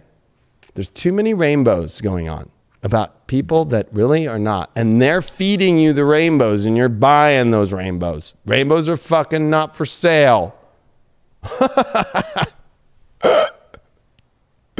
If you're buying, Go-Gurt's kind of had a little rainbow color and those are still really cheap. But I just feel that, I don't know, what else is rainbow? You don't have to buy a fucking rainbow. And we're not talking about with money. We're talking about like the gullibility of buying somebody's story that they can deliver a rainbow when they can't. That's what you got to be aware of this week. To clarify that truth card, oh wow, 10 of Wands upright. This person is holding up everything they can to try and hold this truth up, but they are fucking about to fall over. Did you see, and I'm not making fun of her, but Oprah fell this weekend. Did you see that? I heard about it. And it was right when she was talking about balance and she fell. So think about that. I'm not making fun of Oprah. I love Oprah, actually, and I think she's great. But it'd be like somebody who's talking about, like, let's use Oprah, for example. She's talking about how you need to be in alignment and balance in your life. And then the irony is that she takes like the worst fall and out of balance, right? That's kind of the kind of situation that you might be coming into this week because there's too much that this person, that Gemini 1 has bought into. And then Gemini 2 sees a person who actually does the work, holds this energy and is about to reach their destination, already has reached their destination and did a lot of hard work to get there. And is not like pushing the story that they're there when they're still far away and they're like holding up every fucking plate and every fucking thing. It's like a waiter at a fucking crazy restaurant and trying to be like, oh no, I'm not that busy. Like I can talk to you. It's like, oh, hold on one second. Oh, hold on. You know what I mean? Like, and wow, let's look at that talisman. Ooh, the keys to unlocking the great doors to the universal royalty and to higher systems is only going to work if you know exactly with what you want in the world. But there is something to say too, that how are you going to unlock the key to a great relationship of that truth and the rainbows you want if really the world is kind of upside down? Like the person doesn't know it, they don't understand it, or you yourself don't know what you really want in your life. I got a feeling that there is, I feel a dual scenario going on of a person who really's got the goods, that it's clear to see, but it's when you really do a gullible check and actually look at the facts, ask for their fucking tax returns. I'm not even fucking kidding. I showed a girl my tax returns once. She wanted to fucking know. She didn't believe that I could make money as an astrologer. Yeah, there's some sort of culmination when it comes to the relationship that they're in or some sort of foundation that you're trying to build. So it's like, what is that and what can you move from? You know, take everything that you've built on that relationship and take what's healthy with you, put that on this side, take what's not healthy, you put that over here and you flush that shit away. And then you start building from there. And then you look at it and say, I want to attract this, I want to attract that, and I don't want that. Bring it in. And I believe that we are on. Did you do the dice already? I'm about to do them right now. I was going to pull an enchantment card because this is a very flip. Lucky. This is like a very Gemini 1 and Gemini 2. Let's call the enchant. Oh, you know what? Well, we've called too much Ganesha out lately. I don't feel like Ganesha wants to talk to Geminis right now. I think that the enchanting, because I don't know if you know this, Craig, but Geminis are elves. I have heard that. Do you know that? Before. Elves are fairies, right? Is it elves? They're elves. Oh, okay. They think they're fairies. I was trying to help you out there, Gemini. Because remember, Geminis think, right? So, I think I'm a fairy, but they're elves. Fairy elf. They're elves. Fairies do exist. So- This one life in 1610, I tell you what, fairies flying all around. The fairies are more like Pisces to me, you know what I mean? Yeah. So I just looked at Geminis are fucking mad at Pisces right now, and the sun and the moon are right now battling it out as we're doing this reading. The moon and Gemini, and the sun and fucking Pisces. So the elves and the fairies are actually not having a good day. You know, the elves are listening to Santa because opposite of Gemini is Jupiter, Saturn. I mean, Jupiter, Sagittarius, Santa. And what's the opposite of fairies is Virgo, which if I were to pick like a magical creature for Virgo would be the opposite of fairies, which would be like... Gremlin? Gremlin? No, I would call the gremlins the Scorpios. Yeah, right. Like the ones that just keep duplicating in the water? I was going to pick something that's so bland and like gnomes. Gnomes are good. Virgos and the gnomes. The Keebler elves? No, that's Geminis. They're elves. The Keebler. Bringing the cookies. The Keebler, but they're still an elf. Like, yeah, but they make cookies. I would just in a say tree. like, They're oh, you know what? innovative. Like a bard's tale. Just like a hooded, like, you know, like I'm just here. Like the guy in the background of every fucking like mystical, magical movie that just has like a hood on, but he doesn't do anything. But he's in the background with a fucking, with a bucket and fucking a mop. He's the barkeep when it comes down to it. Yeah, but that barkeep's been hearing and collecting all the wisdom. So there you go. Don't get down on yourself. You might think that you're not doing much, but really you're keeping it all together. You're keeping the floors clean. You're keeping the people happy. It's all you. It's all good. Okay, we gotta finish this reading. Fuck you, fairy. Get out of here. I'm cleaning this shit.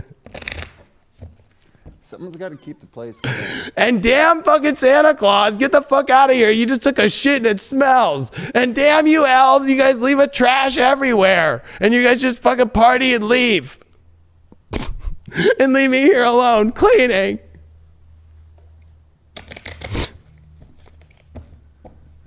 Oh, the elves. Oh, that's gold. That's fucking gold right there. All right, Gemini. We're going to pick an enchantment card for Gemini 1 that's fucked up and is looking at some fucked up person that's bullshitting them and telling them that they're going to create magical fucking elf, beautiful fairyland for them when they're not. And the way you could do that is luxury. They're trying to use luxury to fucking prove that they are, but they don't have the luxury. Ooh, Gemini 1. Or you're attached to them through luxury. You think because they have a nice car that they do it. I don't know how many people I can tell you that have a fucking nice car that are fucking putting more money into that than even like their fucking living situation. That's why I love my 2007 Ford Ranger. And it's a that fucking shit. beast. And I love that. I love going and riding in that truck. We have a good time. I love Ford trucks. And I have a Ford truck. We both have a Ford truck. Yep. And for Gemini 2, who's actually the one that usually gets a lot of shit from everybody, but actually is out here to save the fucking day, inspiration. The person has to be truly inspiring, and this Gemini 2 knows it.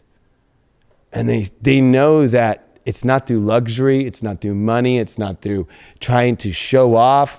It's by true inspiration that person can fully pull it off, because an inspiring person knows their power and is pulling it off, and they're not going to be talking about the luxuries.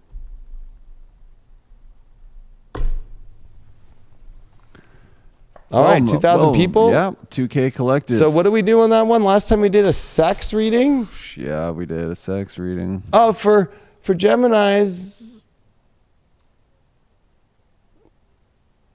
What are you doing over there? Are you doing some mysticism? I can't see. I think it's T-Rex time. For the Geminis? Yeah, because you inspire through a random party like the T-Rex is owning it.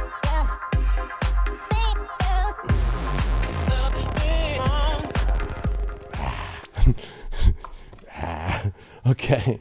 All right. 2K.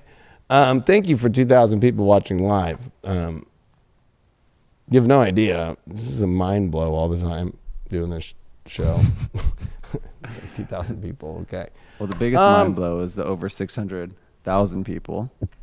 that we got a couple weeks ago. 650,000 people watching Deep Love Tarot last week. Yeah. Thank you all very much. It has been a blessing. Like, you know what I mean? Like, what the fuck? Well, we were watching something earlier today. It was like this scientist breaking down the whole CV situation thing out there. And we're like sitting there, we're like, it's pretty mind blowing that our video of doing tarot and bullshitting with each other has more views than something that's like dropping knowledge that everybody should be actually hearing. So, hey, I would say that we were dropping some really good knowledge here. it's true. It's true. Just, like a drop in the bucket. What are we doing? Are we doing a sex reading? I think we are. We're gonna do a Bow Chicka Wow Wow reading for 2K. So I want you to focus on. Oh shit. Okay, I want you to focus on a person. Now we can't get creepy, but we can get freaky. A little creepy and freaky. If you're talking to a person, because I think it's creepy if you're going to imagine this reading for somebody sexually that we're going to read and see if it's going to be good or bad or anything that you're not talking to. That's just creepy. So, talking to the person, or you're in talks, or it's about your partnership, or if you have nobody in your life and you're not talking to anybody, what's the issue and why you're having sexual issues will come up through this one. Or what do you need to know to actually, get it going besides maybe a little bit of Viagra?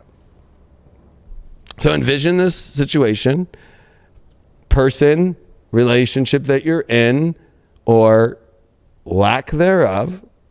And we're going to get right to it. The 9th house, beliefs. So are your beliefs the same? There's nothing hotter than being like, ooh, I love, I don't know, I love licking. So do I love licking too. Bam! That's hot. But we're going to go deeper. The same faith, the same beliefs in life, the same outlook of life. If you don't have that, it's kind of like, right? I hear so many couples through readings, like, right? It's like, well, he doesn't believe in astrology. So it's like, oh. Have you ever had sex with anybody where you're like, fuck, I love your Mars and fucking whatever? And you both understand? Yeah, that's my go-to every time. I specifically ask where their Mars is. Right? But there's something to say about that belief. So right now, if you can't have that, I don't think you're going to be having multi-O's. No O's. I don't think there's any squirting involved on either side either. No. The challenge is the 8 of Pentacles upright, which means if it just feels like it's turned into, or if it's just like a, I got to do this just because I'm doing it, like it's turning into a routine, that's probably because you guys have lost some sort of outlook on life if you're in a partnership, or if you're thinking about somebody, it's like,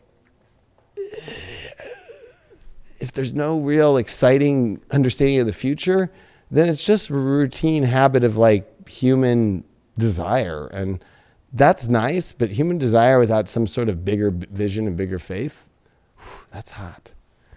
The outcome of this is the fire. Oh shit, there better be some fucking fire here. It's got to be sparked the fuck up. So if you are lonely out there, you have nobody out there, this would mean that maybe you need to believe that you can have that again, and maybe get out of whatever routine you're in, because maybe you're playing video games every day, or maybe you're reading books by yourself, or maybe you're, gardening too much, or I don't know. Or maybe they've been taking. You're doing something. You're doing something like the same thing every day. Maybe it's productive. Maybe they've been bettering themselves, but now it's time to step out into the world, huh? Yes, time to have some faith and open up to new experiences. you can try some weird experiences out there too, and it'll all be okay. Fire comes up though as the outcome. So this is like, you know, a lot of good possibilities.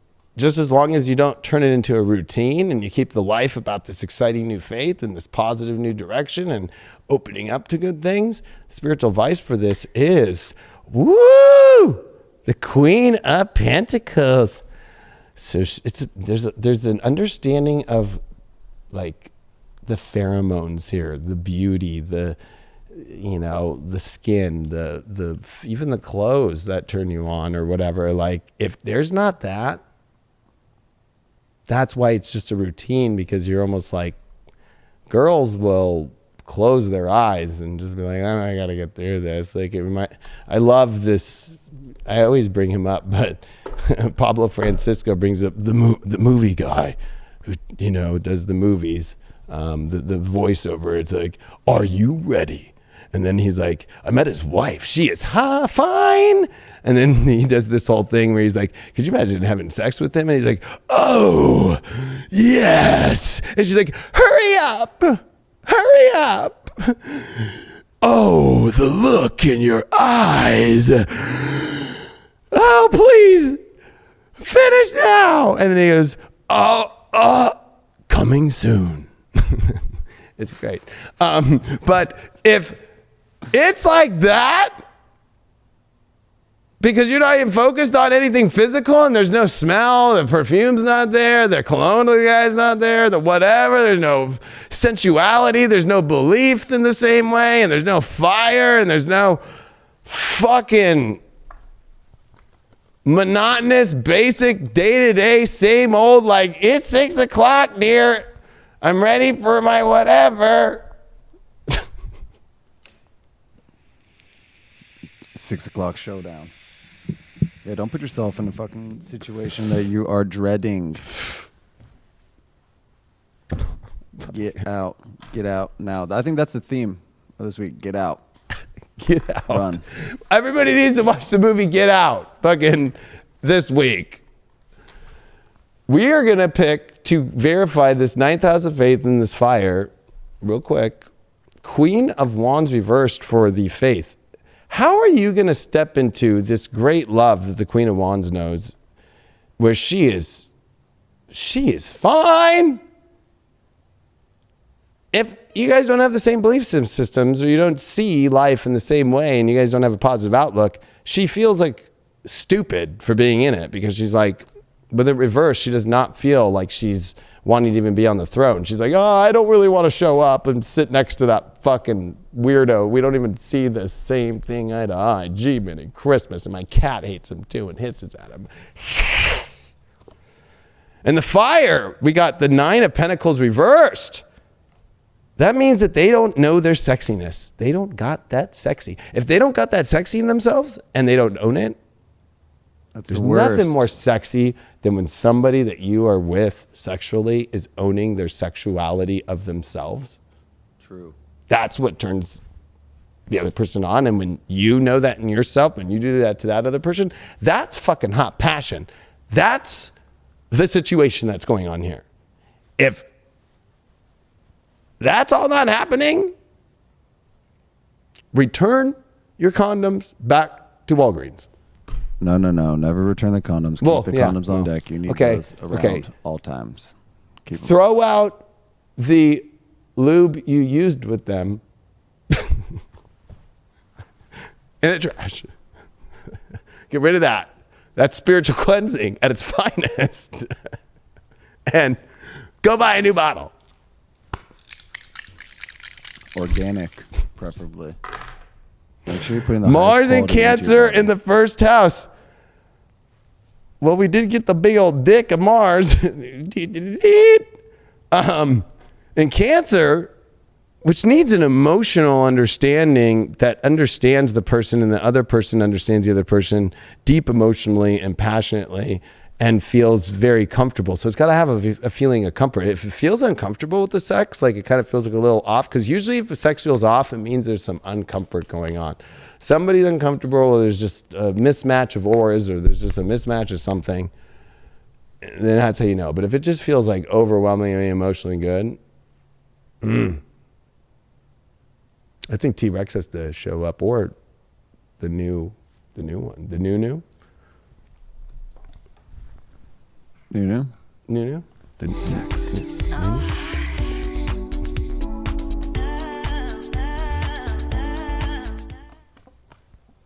The new. All right. Wow. Nice work, team. Collective. Thank you for the 2,000 plus people in here. I don't even know what we're gonna do when we get to 3,000 yet. Someone asked if we did Gemini's dice. We did, right? Huh? Yeah, we did dice for Gemini. Yeah, we did Gemini, the elves, Virgos, the bards. Perfect. It's perfect time for a little Virgo. Oh man, I'm gonna get a lot of Virgo hate mail this week. No, I love y'all Virgos.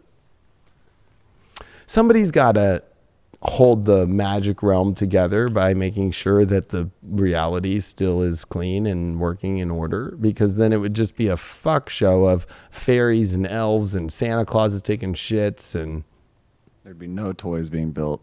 It'd be disgusting, dirty. No one's over there sweeping, making cookies in the tree, delivering and the gremlins, treats, all that. and dragons, and what would the Cancers be?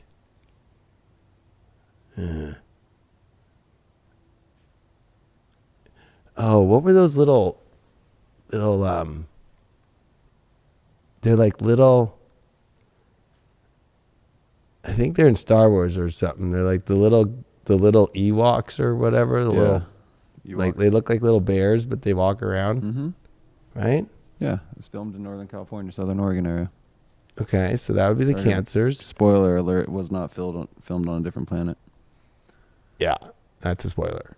But Taurans would be... We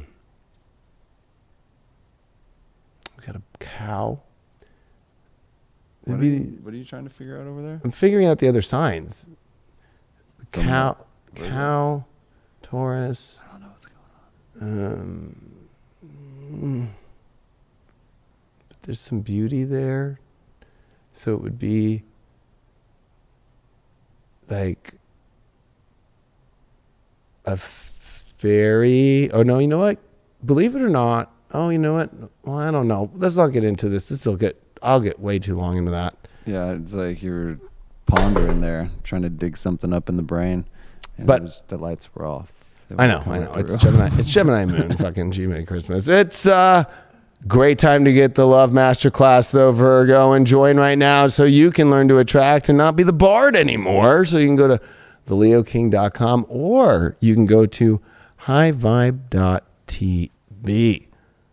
And if you are putting those timestamps out there, please give me that 20 seconds prior to this. That's how we keep the show up on the air. Thank you. Virgo.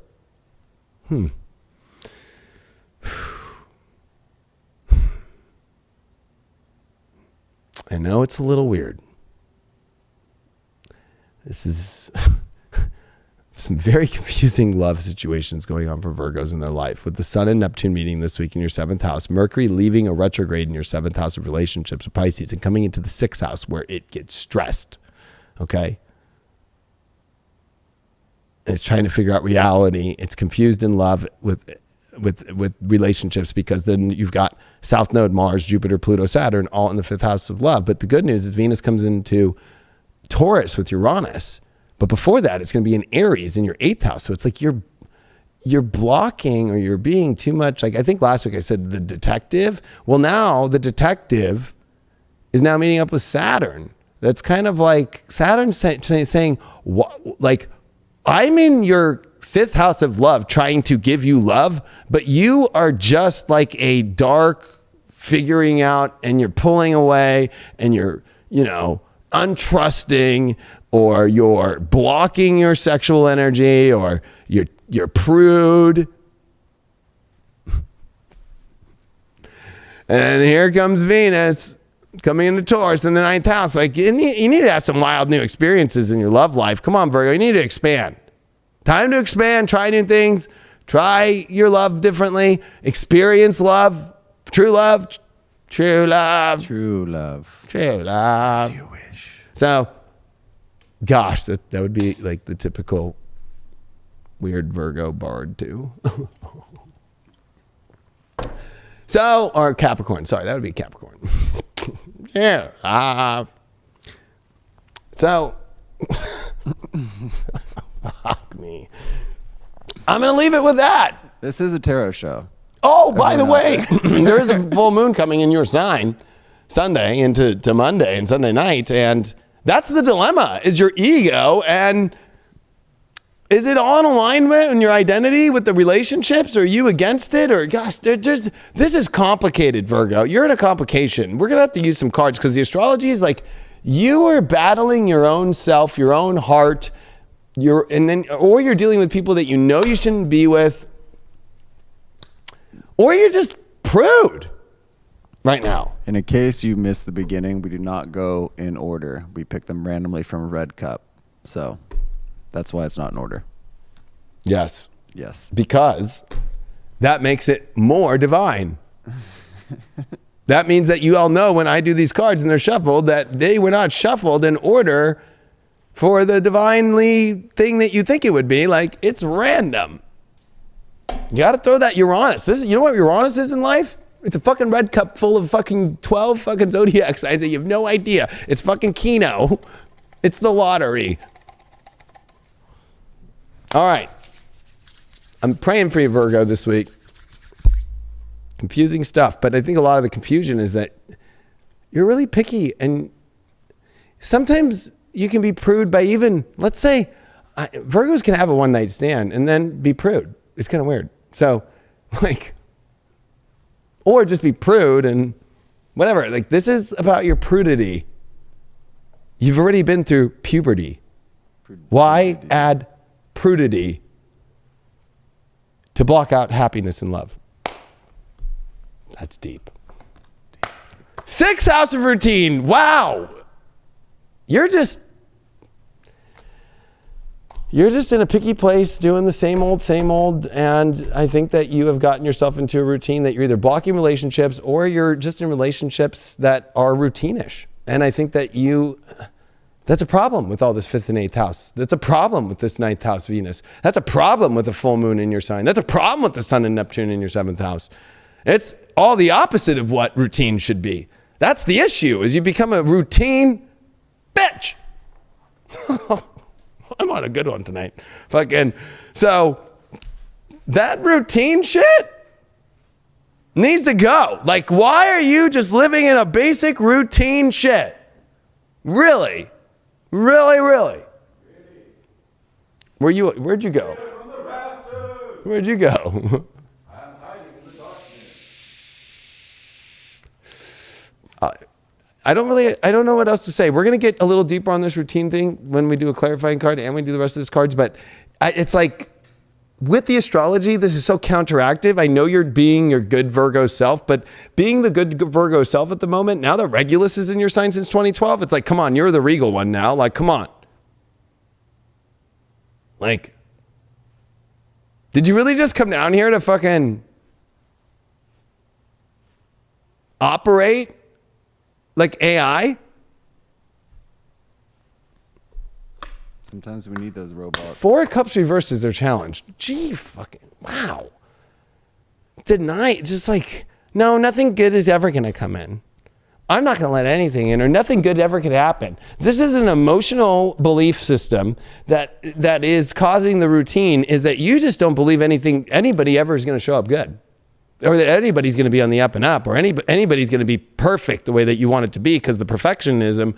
I know I'm not trying to use some like just basic astrology on you all. I'm just trying to just say, Virgo, that it's straight up like you are blocking out stuff because you don't believe in this like really weird, perfect situation that anybody could ever show up in the purity form that you want. But the truth is, like, maybe you're afraid that purity is actually for love, is depth, is sex, is intimacy, is having fun, is having that's purity for love. Not this, oh my gosh, I watched fucking Sex in the City and every single thing. And, I don't want anything from what she was going through. And I watched this and the guy on The Bachelor, I can't believe he did that to this girl. And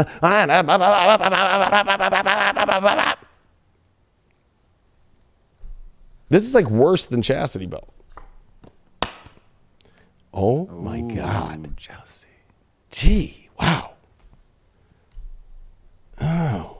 It's like looking at everybody else having a great time and you upset about that when you're the one who's choosing not to. You're the one who's choosing to be the bard in the back and be like, does anybody have a broom? That's self-imposed chastity Does anybody belt. have any Swiffers? Is anybody taking an Uber right now? Because it's 8 o'clock and I want to go home and lay in bed.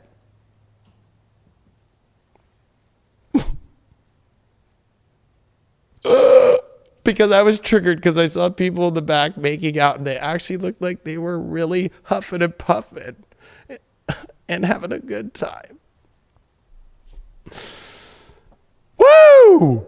2 of Swords, upright. Owie, mama.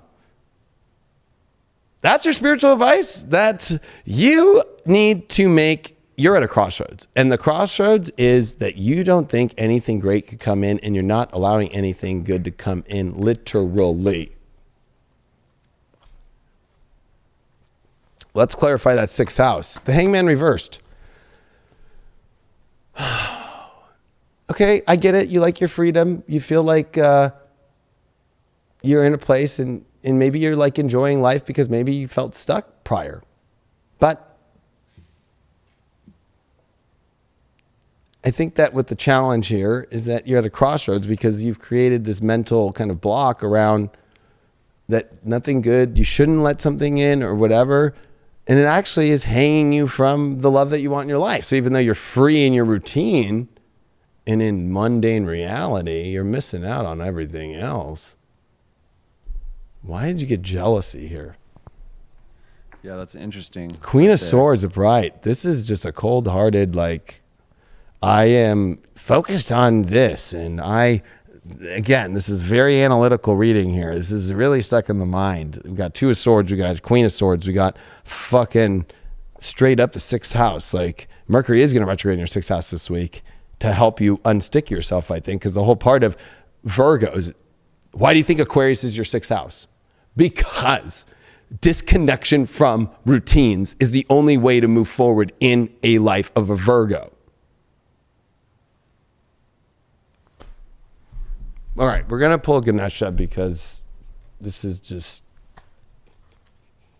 I have nothing against Virgos. I have a mother that's a Virgo. So I have 0 against Virgos. I come into these readings and I just read the astrology and I know I drop bombs, but I don't know what else,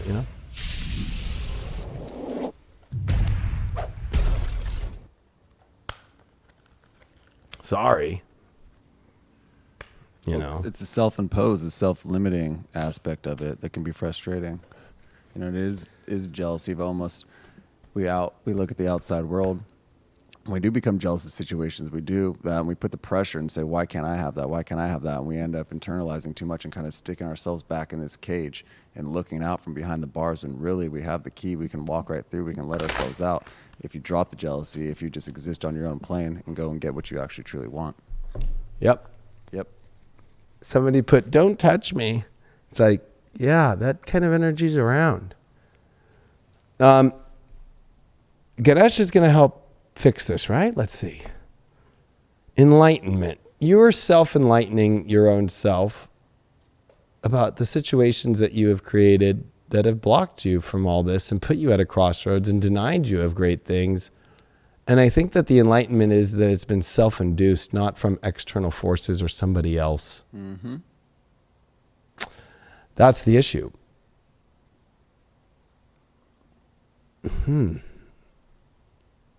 Let's give him one enchanted. Contemplation and enlightenment, which are very similar cards here. Yeah, this is going to be a boring relationship week. contemplating and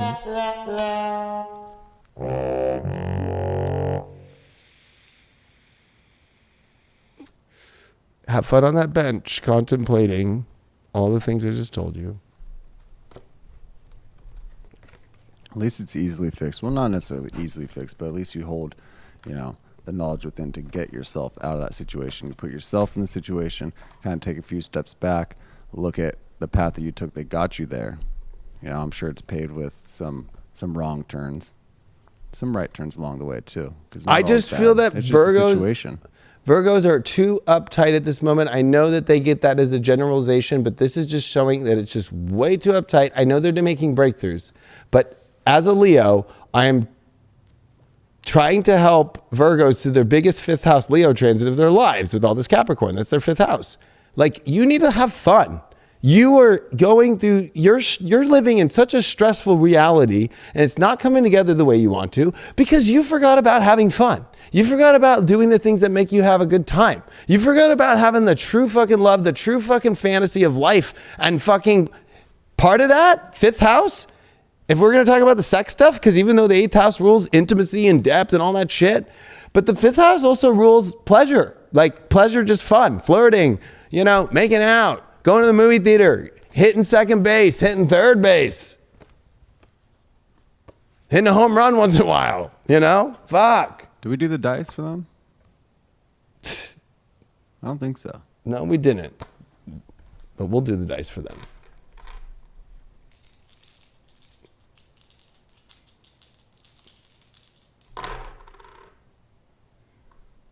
Ninth house, Aries. Oof. Mercury.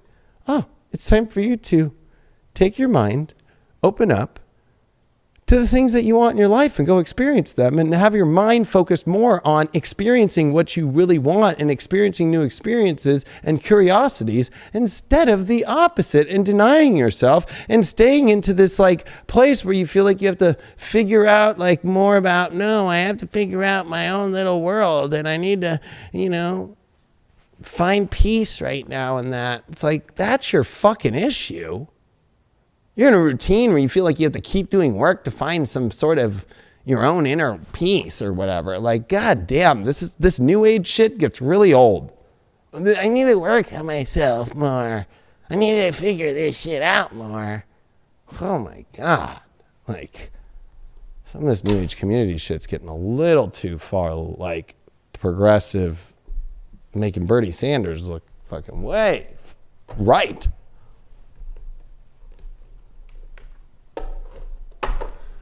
Well, there we go, Virgos. You got the.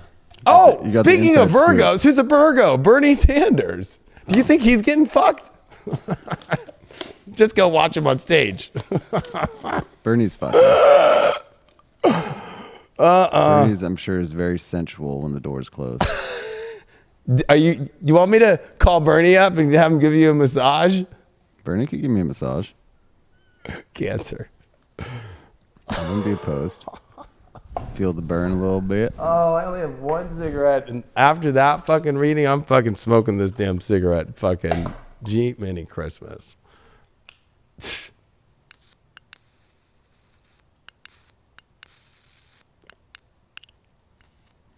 Tesla coils. Tesla. Although this is needing a charge. You need a lighter? Mm-mm. We'd be smoking it up in here.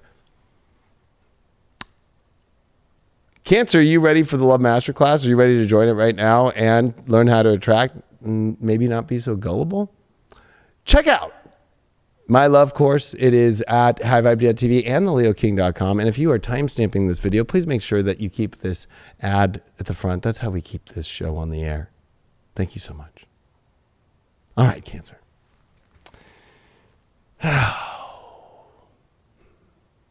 just going to be honest. Every sign it, some people are like, fuck, this motherfucker's just beat me down. I'm just saying the collective is not this is not easy astrology right now. It's not an easy world, but we can find love through it all. And I'm giving you all of for everybody, and including right now, because I'm about to drop some bombs on Cancers, is like straight up, I'm giving you this so you can have the fucking love. Try it, apply it into your life and see what happens. Okay, Cancer. We're in Pisces with Neptune. Disneyland stories with a Mercury retrograde that are about to be pulled the rug from underneath you. Okay? Mercury's going to go into your 8th house. And now you're going to go into a haunted house to realize what the fuck? The truth. Okay?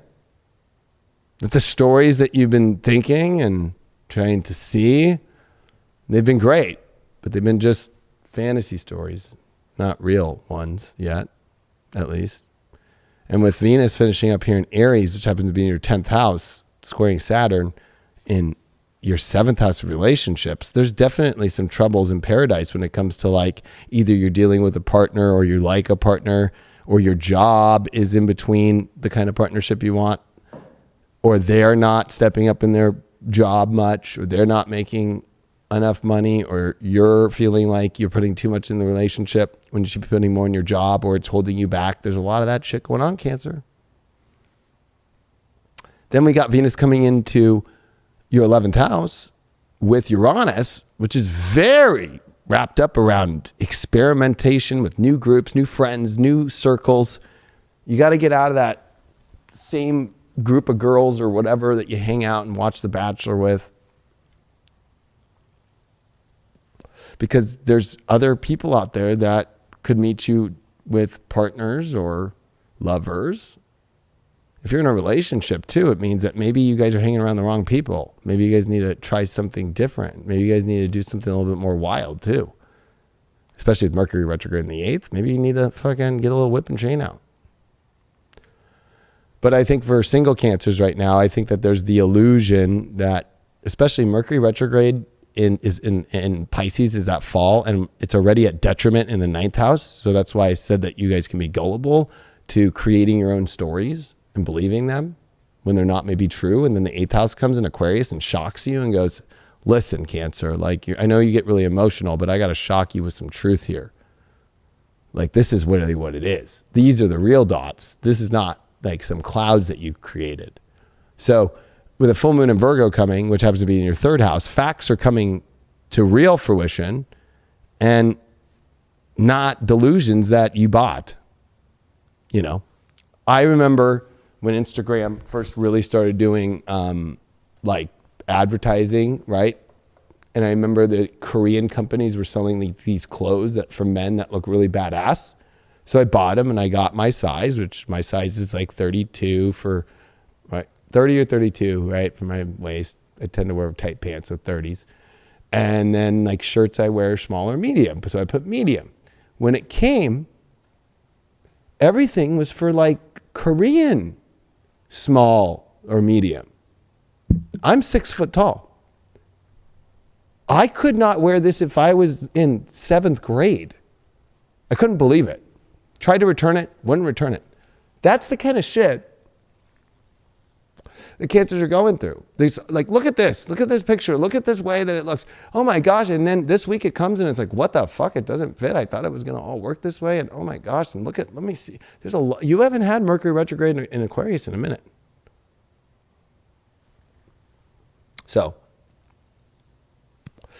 let's not forget that you have Mars, Jupiter, Pluto, Saturn in literally a month from right now. On April 2nd and the 3rd and 4th, we're having Jupiter-Pluto conjunct. You're about to have the biggest bomb explode in your relationship life that you've never been through in your life before. Jupiter and Pluto have never met in Capricorn in your life. With Mars that's approaching. With Saturn at the last degree of coming up here.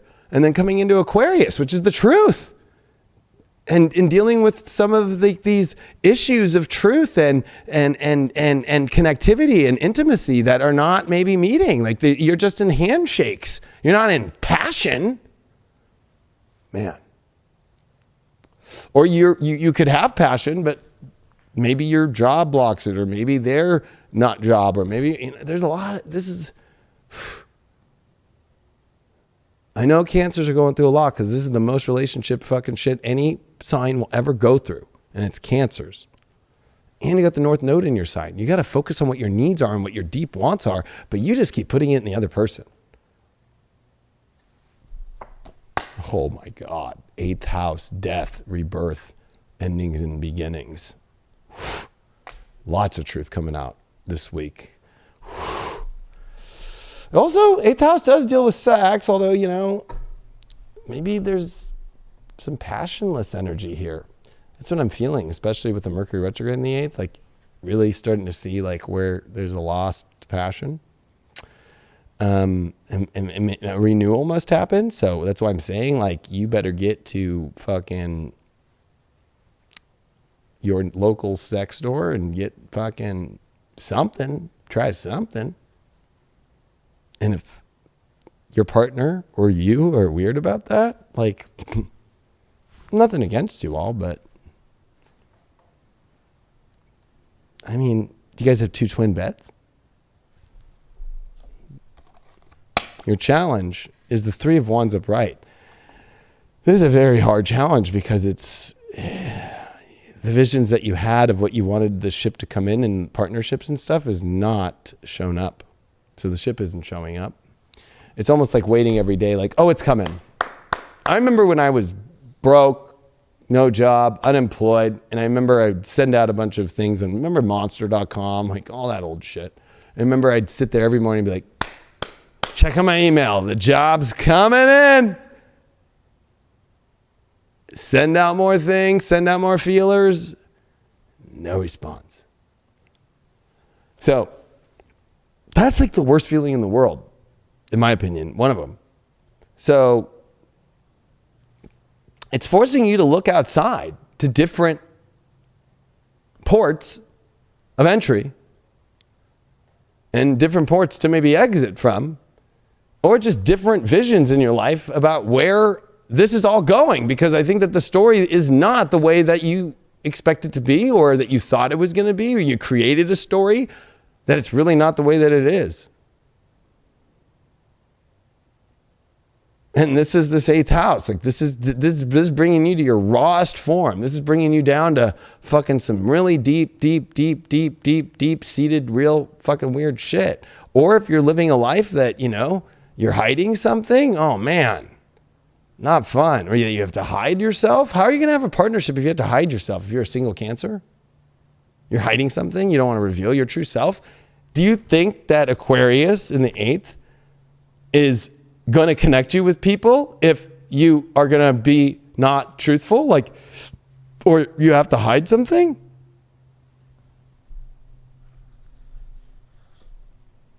Magic. The rebirthing process is you can have the most magical thing in your life, but you got to deal with your secrets. You got to deal with underlying intimacy issues, the story that you created, in order to get the magic that you want. Because magic can truly happen in your life, but you need to look in other directions. And there's a lot of endings and a lot of truth that you need to get to the bottom of in order for that magic to happen. Because you're trying to continue to go to Disneyland and take a pixie stick and fucking eat it and think and wear your Disney fucking like little fucking mouse ears and fucking walk around and be like, oh yeah, it's fucking happening. And this is all, I just had the craziest deja vu, but fucking, it ain't.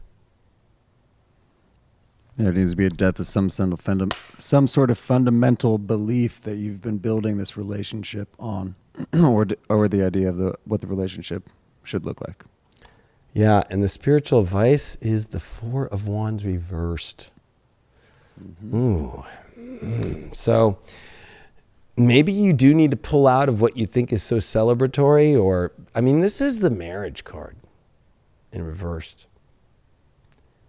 So if you're thinking about marriage, maybe you should rethink it. If you're in a marriage, there's definitely some belief outlooks, some stories, and some deep intimacy issues going on right now. And there is a loss of magic that needs to be fixed or dealt with. And single ones out there, maybe you need to get some truth about like what the real truth is. And maybe you lost something that could have been something really great too, because your perspective was off as well. And maybe you got way too intense, or maybe you got way too, investigative during a Mercury retrograde in Pisces, like in the 9th, like way off on the stories, way off. Wow. This is crazy this fucking week. The Fool card reversed. Are you going to play dumb and completely blind and fall off the cliff about the truth in the relationship situations that you're in right now? Like, are you just going to completely and act the fool completely and just be like, no, I just, no, I don't know what you're talking about. You got to be careful with that Fool card reverse, especially in love, because the Fool card reversed is the real fool. The Fool upright is the fool that we're just a human, that we don't know how we got here, how this all works, and we'll never fully understand it, but at least we can enjoy life. But this is like false enjoyment of like, yeah, it's really, really, really good. Yeah, I got to put on my show. I got to put on my show. I got to put on my show. 8th house. I got to put on my show, and I don't want to reveal what's really going on inside me. No, I don't want to. I'm not really excited, but I have to act that way. Oh my God. The 8 of Swords of toxicity and sickness and being held back and held and bound in your own toxic energy that you mentally keep yourself in is what is holding you from the magic of your life. There's, whether that's in yourself, you're doing some toxic stuff, or you're doing things that are not positive and not healthy and not in a good space, or you're just, that itself is just by being in something that isn't magical, or you're not stepping into your magic, or your partner is not magical and they're trying to hold you and bound you from your magic, or they don't like that you do this, or you watch fucking the Leo King and Craig fucking on fucking Deep Love Tarot.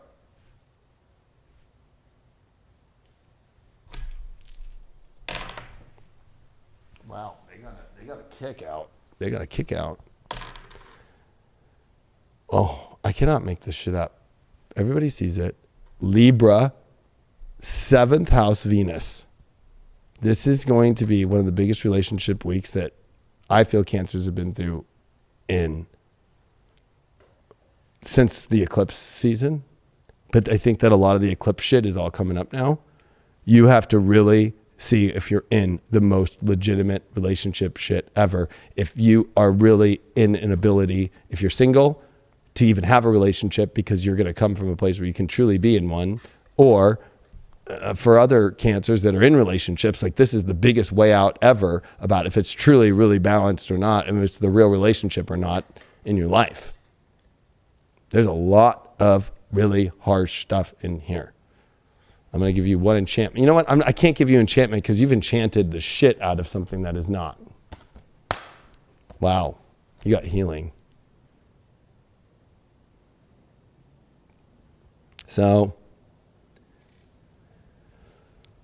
I think that if I were to, this is not an easy reading, and I just want to say I'm empathetic to this one, but I've got a feeling like this is a major, major, major blow, and this is a healing that needs to take place, and I think that you're afraid to ride the peacock to something much better.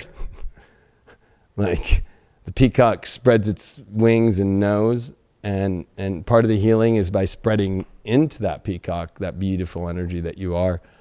But there's something that's just holding you back from that. You're not spreading your wings. You're not stepping into your greatness. And I think that you're in a place to where in order to heal this, you gotta, gosh, King of Wands reversed. Like,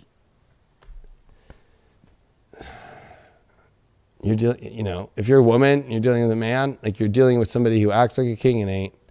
If you're a man, you're dealing with a woman, or whatever you're dealing with, whatever, same sex, whatever. There's just some, it's either you or it's the other person or something. It's just like really not, there's just too much here that you're healing about, really trying to own some sort of really big, powerful love position that really doesn't have the ability to hold it any longer. The death of some fundamental values. That's what it comes down to. Man. Some core values that you've been leaning onto that might not have been the most stable when you laid that foundation down. You need to relook the pieces that you put together that got you there, because something is not healthy within that realm. Man. Fucking gnarly readings. Intense. That one was, I don't know, that one shifted the vibe. Let's bring the vibe. back.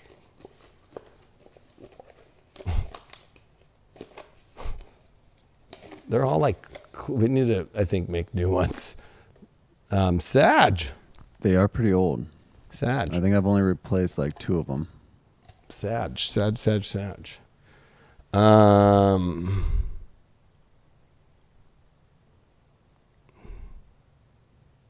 Yeah, those Sages. They had a good one last time. I think the world, They did. world is They- looking up for all those Sages out there. They did have a good one. But what does this new week have in store for them?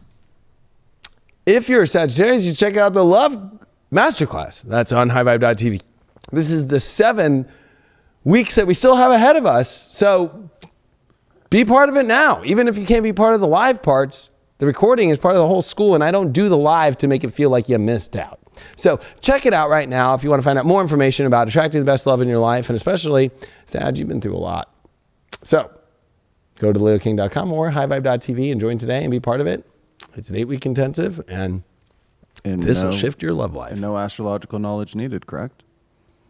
None needed, but tremendously gained. Boom. And if you're timestamping this, please make sure that you don't timestamp without including this part. That's how we keep the show on the air. Thank you. And now the astrology for those Sagittarius out there. Here's a glimpse at the week. All right, Your Sag. love life.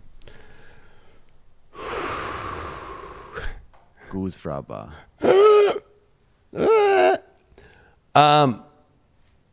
Messy emotional situations. Sun, Neptune are coming together. And Mercury retrograde is finishing here in Pisces. And this is all your 4th house of emotions. And, you know, they're all over the place. But Mercury coming back into Aquarius is going to help you with the mind. But you don't want to go a little crazy in your mind, okay? Trying to, you know, there's going to be a lot of mind emotional processing this week. And especially with Venus in your love house squaring Saturn in your 2nd house, it's like the grip of control of money or, you know, physical aspects or physical goods, or it could even be, especially with Venus in Aries, like you want all this great love, but Saturn's there being like, no, you can't have it because somebody's trying to have control over you with possessions, or they're having to control of you as a possession, or it's dealing with, you know, well, we've got a home together, or we've got this together, or da-da-da. And if you're single, then it could feel like, you know, as a Sag, it's like, I just don't have my self-worth the way that I want to. I feel like, you know, I've been burned in the past and I want to be loving, but I don't, you know, like, I don't feel like I'm wanted the way that, you know, and maybe you're not putting yourself out there. But we do have Venus coming into Taurus, which is the 6th house. I know it's not the most fun house, but Uranus is here. It's time to change your life up. Add some spice to your life, Sag. Especially in love. Like maybe pick a partner who's a little bit more spicier than the last one. Or maybe if you're dealing with your relationship, like, are you dealing with somebody who's really boring? Because that ain't going to work. Or somebody that's controlling with money and controlling over using the finances or using property or using anything that's physical to hold you from your true happiness. Like, are you going to really keep doing that shit? Full moon in Virgo is in the 10th house. It's time for you to take authority over your emotional life and clean up all these emotional messages and go towards the life and the reality that you really want to have. And you need to look at the truth and look at and be honest about that and communicate and see things outside of these messy emotional places mentally and be like, okay, whoa, did I just do that? Did I just say that? Like, Yes, you did.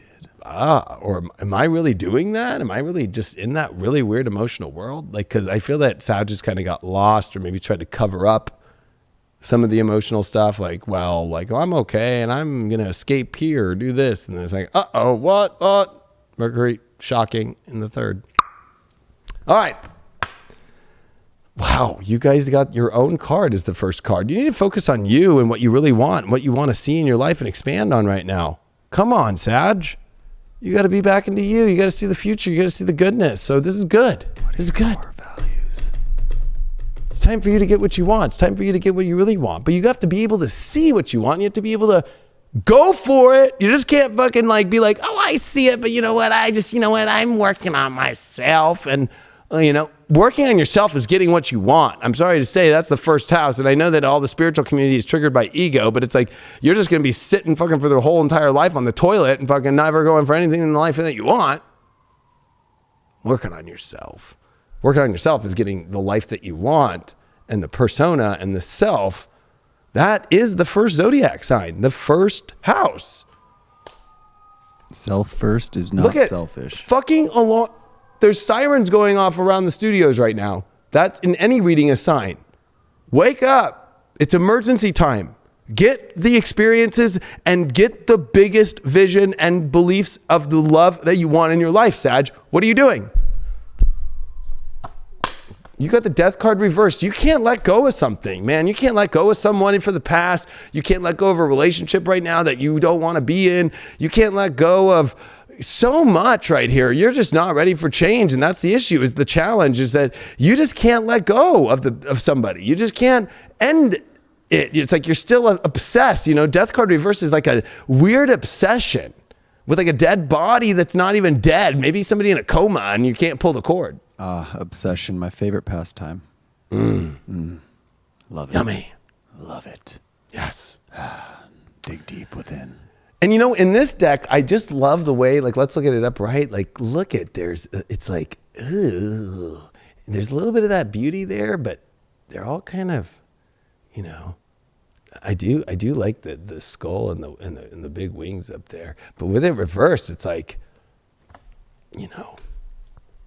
I think it's like a kind of a dark obsession with not being able to let go of something and not allowing anything in either. The death card allows in the death and transformation to change things to a much better place, to especially give you the dreams of your life that you really want to see, but not going to happen until you let something in and you end this deep, weird, obsessive challenge with still connecting to somebody or some situation romantically that you just can't let go of, even though it's over. It's over. You get the water card. So overall, I think, this is really trying to bless you and change you and get you into a much better fresh space and spirit in your emotional foundation, and more importantly, in the deeper needs that you want. So I think that this is all leading to a really good reading. I just think that you just have this one really weird, pointy, fork that, looks like a fork, but really, it's a dagger. And it happens to be that you can't obsess yourself and let go and cut off and end the thing that's already been ended or over, or it's been the writings on the wall, but you're just like, you need to go for what you really want and see. Your spiritual advice card is, wow, I can't believe that you pulled this card. It's the Ace of Cups reversed. That the spiritual advice is, why are you not filling up your cup? Well, it's kind of hard to fill up your cup when you've got it filled with a dead situation.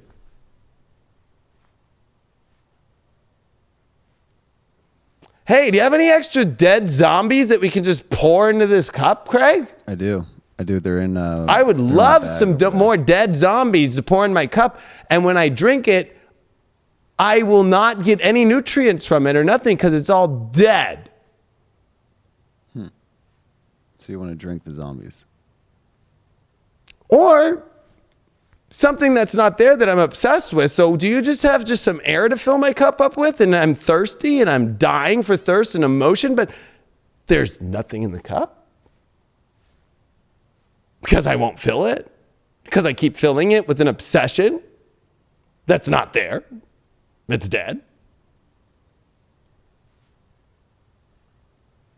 You got to at least care for yourself, at least 51%, at least, so you can continue to fill your cup up while continuing to put love in others as well. I cannot believe the good cards that you're getting that are trying to aim you in the right direction. You got the star card up right with the Sagittarius card. This is all new starts to the all newest, greatest dreams of your whole entire fucking life and your romance life. Starting over, starting from a new space, getting naked. Get naked. Well, Just getting naked with the universe and to a new beginning and to the new fresh waters and to the new connection with spirit and to the new places and to a great new adventure. Why did you pull this water card? Three of Wands reversed. So yeah, I think that it's emotionally been hard because you know what? The visions you had definitely are not, they didn't turn out the way you are. But I think that part of the issue here is that you're not making new visions possible.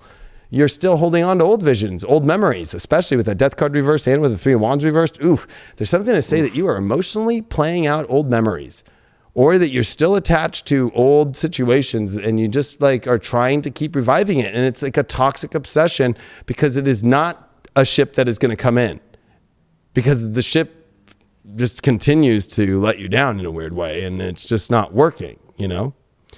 So, yeah. Ugh. Why did I'm not going to pull a Ganesha or an Enchanted. I'm going to pull one more clarity card for this Ace of Cups reversed with this Death card reversed, because that is not good. That's your issue here. Get naked, Sag. The Hierophant card. Starting new traditions and also stop praising and praying and giving the glory to something that is unfulfilled and is over and is not feeding you any life at all.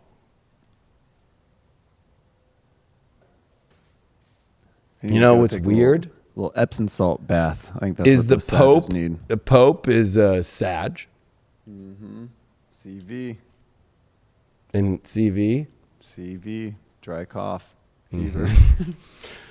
He's out there shaking hands, I kissing wonder babies. what kind of relationships he's in. I don't even want to think about that. Maybe the Sages need to start thinking about that. I know he's not supposed to be in a relationship.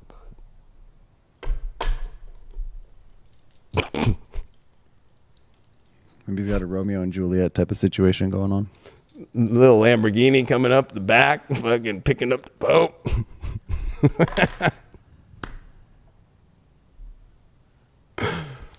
Okay. I'm sorry, that's actually really good comedy. Most people are like, what? Lamborghinis are made in Italy. Libra, Mercury, first house. Okay.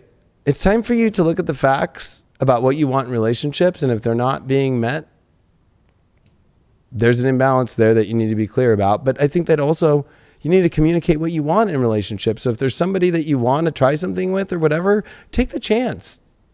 Take the chance. Speak up. But also, I think that what you are trying to identify with or want or need in your life with the relationships needs to be like, you need to look at the environment, you need to look around, and you need to see if this is really fair and if this is really really a relationship. Because there's something that it's like, is this really truly an identified relationship? Or if it's hard to identify, so if you're in this weird position like, well, he is still with, this person and I'm ending that, but we're together and we're doing this, but I live over here, or I sleep here and they sleep there. And when it gets like that, holy fucking God. That's all I gotta say. Should be easy. Just gotta let that love shine on in, baby. Let that love shine on in. You deserve it, Sag. You deserve it. You've been through a lot. You've made yourself. You dug it up from the muck, and you found yourself in a beautiful place. Very, very, very, very, beautiful. very beautiful You place. can do it. You got this. It's bath time, baby. Bath time. We got Aquarians. Oh, perfect. Yes, we do. We got Aquarians. All we have left, we have 4 signs after this left. Yes, or it was at 5.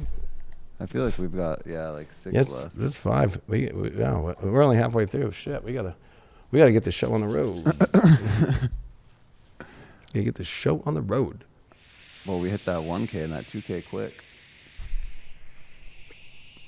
Yeah, we got 2.5K. If we hit 3K, might be a wild night.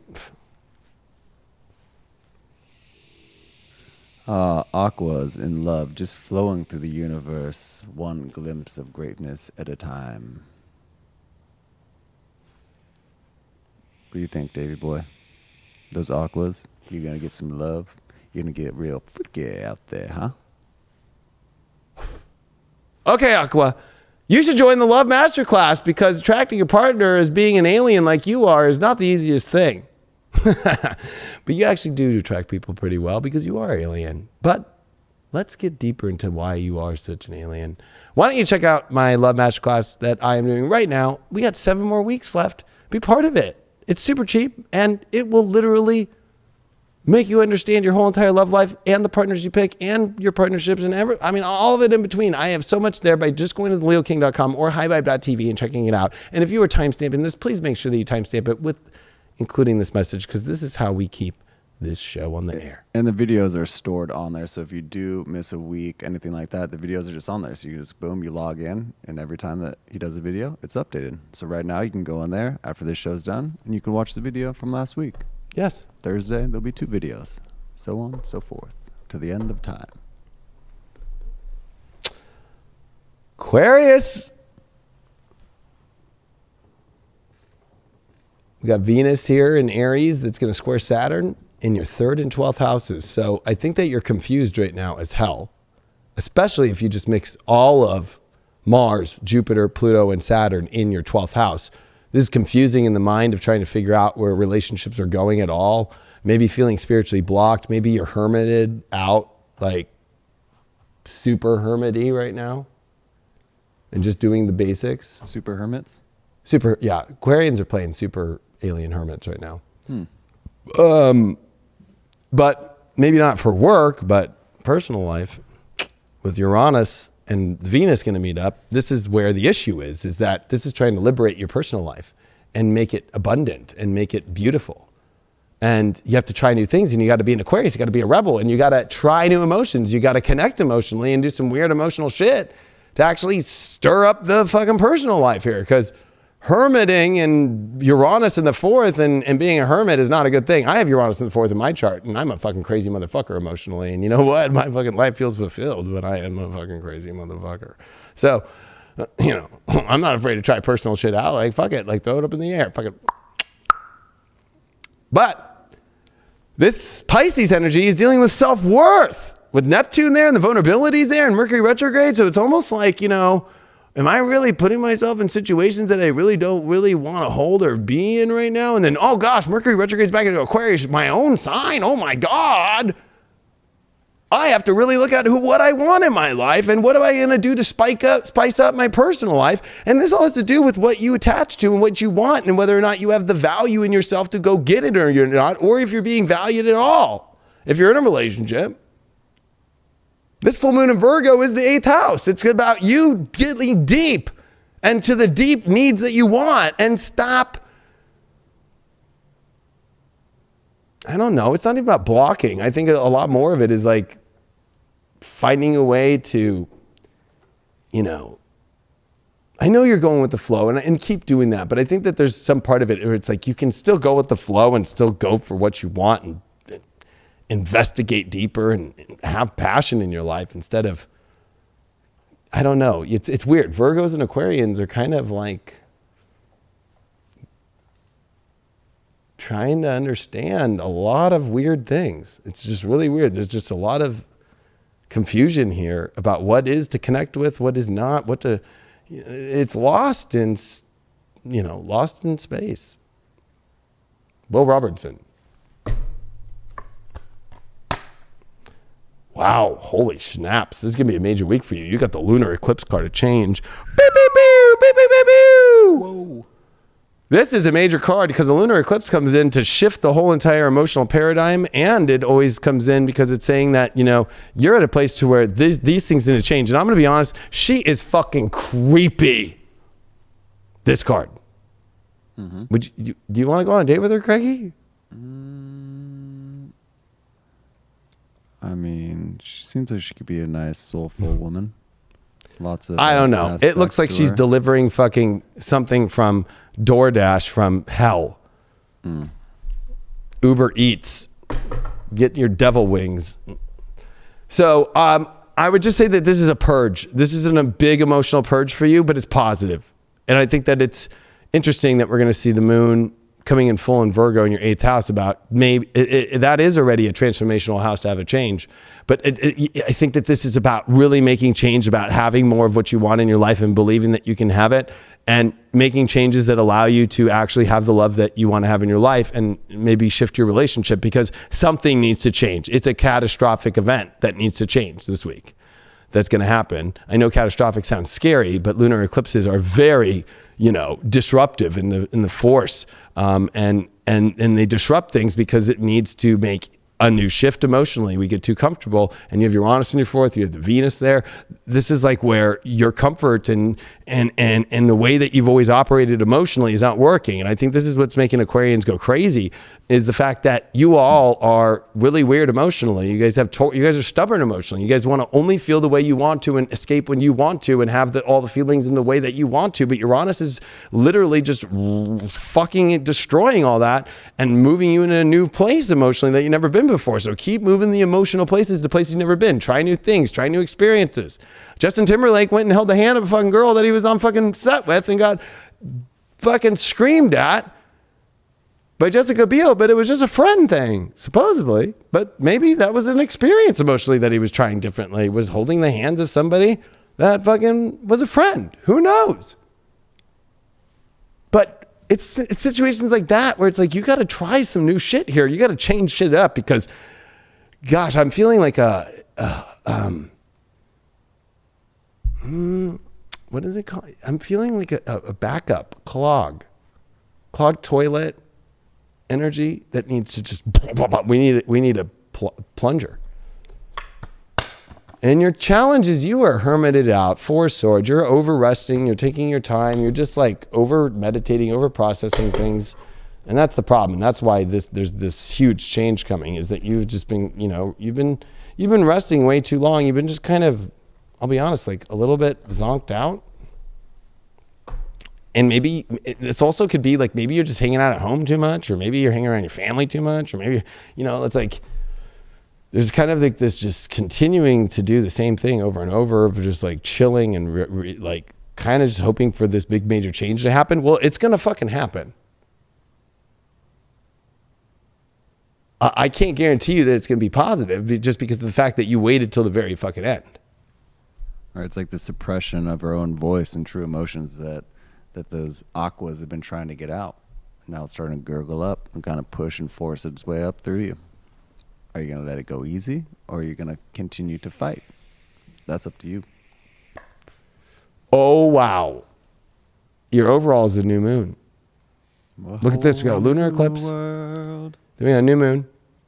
This is, we are talking about completely bipolar energy here. We are talking about 2 different sides of the spectrum here. And in the middle of this is this resting, sitting in a weird, sleepy Zen world that is a challenge.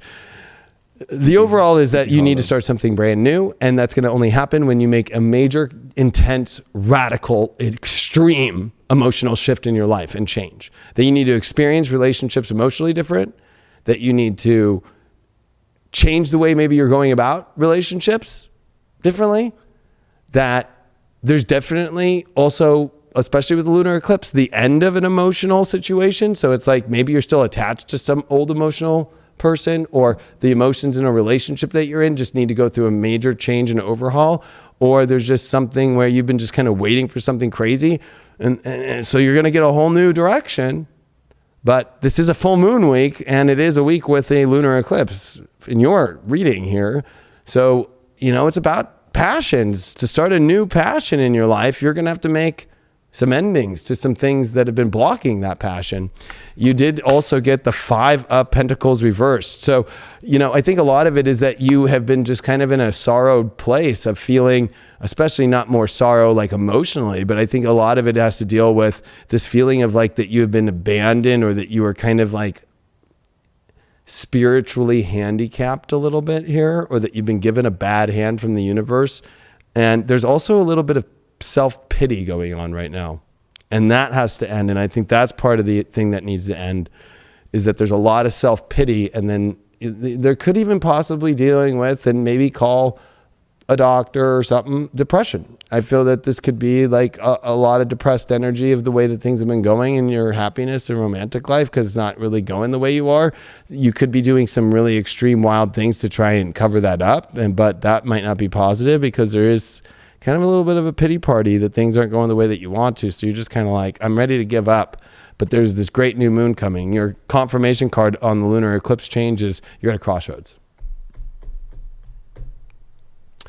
And you're at a crossroads where you feel that you don't understand which way to go, but the universe is almost going to fucking force you down a road here. Your new moon is the death card reversed. You're afraid to end something too. You're afraid of facing the end of something and the beginning. You're, I think, trying to hold space of something, and it could be a physical death. Maybe you're dealing with somebody who's dying, or it could even be facing, an obsession that you have with the way that things should be, that needs to change in your relationship life.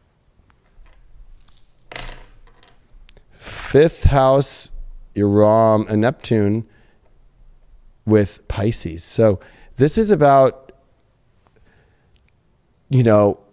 where's the suppression happening in your heart, where it's just like this fantasy that's not coming true because you're actually it's all in your imagination. But Neptune in the 5th with Pisces can also be the most magical love ever, by making these changes and allowing these major changes to allow and surrender to the magical love that you want to feel in your life. Just like let the magic happen instead of blocking it out. I think there's been a major theme tonight, Aquas and everyone else we've done tonight is really getting out of our own way. And like acknowledging the toxicity maybe that we have allowed into our life and into these relationships, and even to filter into like our deepest souls. We might be a little bit out of touch of who we thought we should be, or who we were even just, mere months ago. It was the start of 2020 and we thought it was going to be something great, and it's kind of transformed, and now we've been working through and we're here. But it's time to start building up upon to it and stepping out into that light of who we actually are and who we want to be.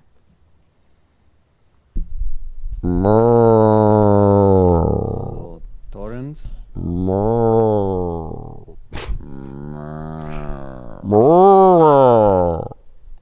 I'm assuming Taurus. There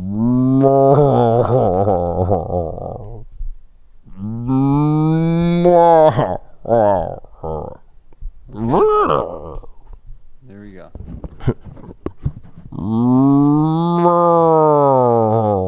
Yeah, I got it. I see. Yeah, I think we got it out there. Can we go forward, Cam? Por favor. That right there.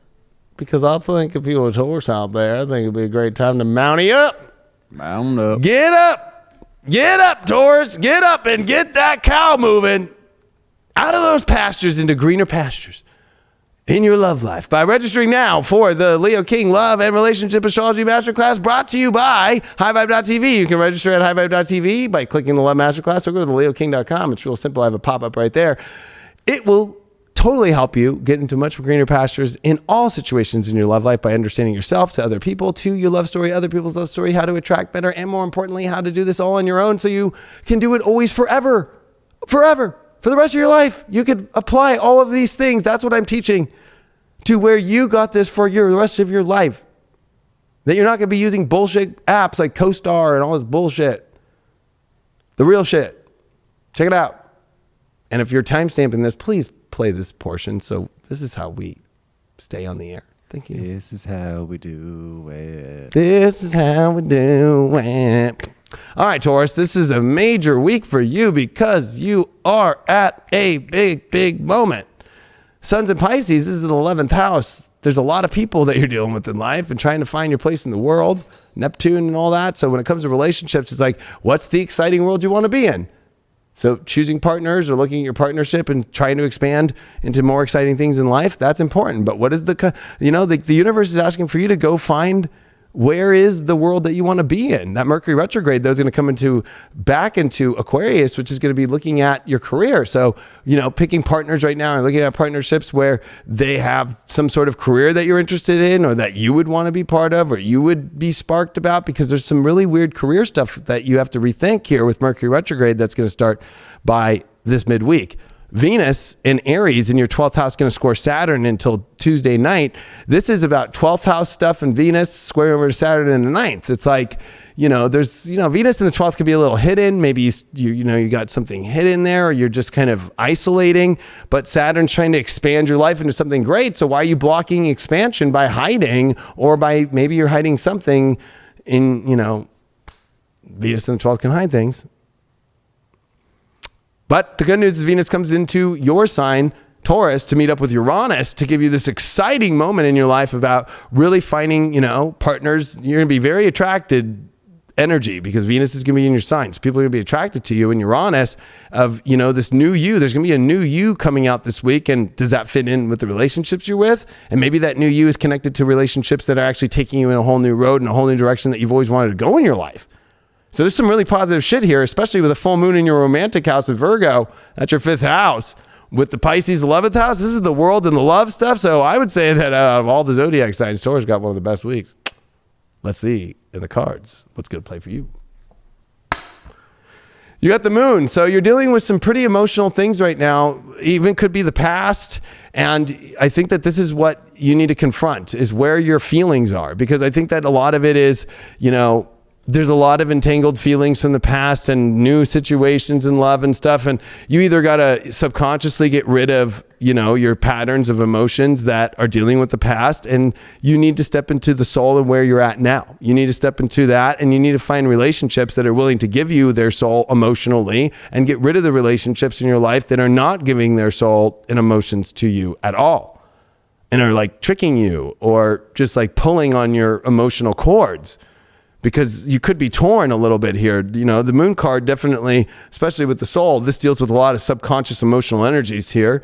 And I think that a lot of it is like your own subconscious emotional patterns that are coming up too. Is it you ready to break those to enter into better emotional relationships and better soul relationships? Or are you ruining relationships or ruining possibilities because you're still playing out your subconscious patterns emotionally, especially with your soul stuff? That's coming up a lot right now. Your challenge for this week is the High Priestess card. So it's like your intuition's telling you something and you're not wanting to listen to it, whether it's a good or a bad thing. And I think that's because you're playing on these kind of old past emotional situations and you're playing from there. But God, spirit, your angels, your guides, like the challenge is like, you need to go with where your gut feeling is and not go with where these kind of like confusing emotions are, because your gut will know the truth. Because I almost feel like you're playing something maybe too safe, or you're still connected to something that really isn't emotionally connected. And here comes the guides, here comes the angels, here comes the High Priestess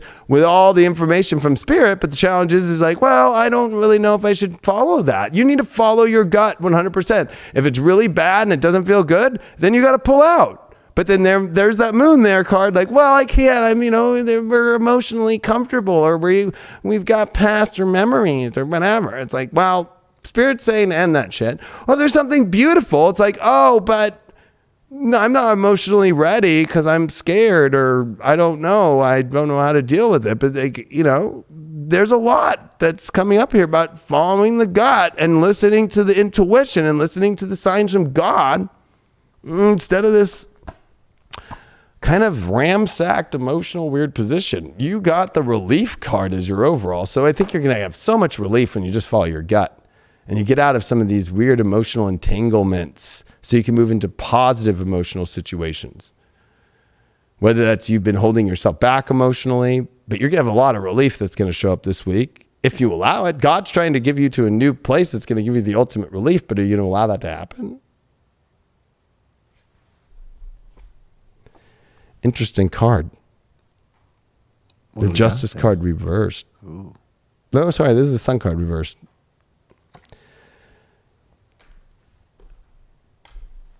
This is the issue.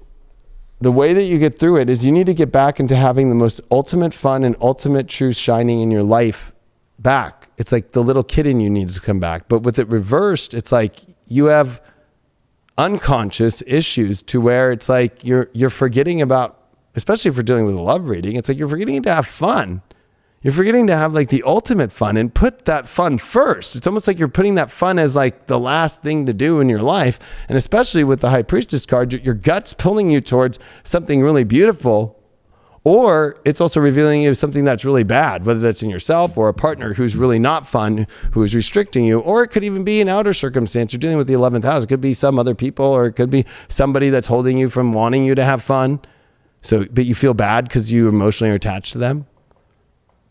So it's like the universe is trying to take Tauruses into this really beautiful place, but a lot of it is setbacks by emotional, weird positions.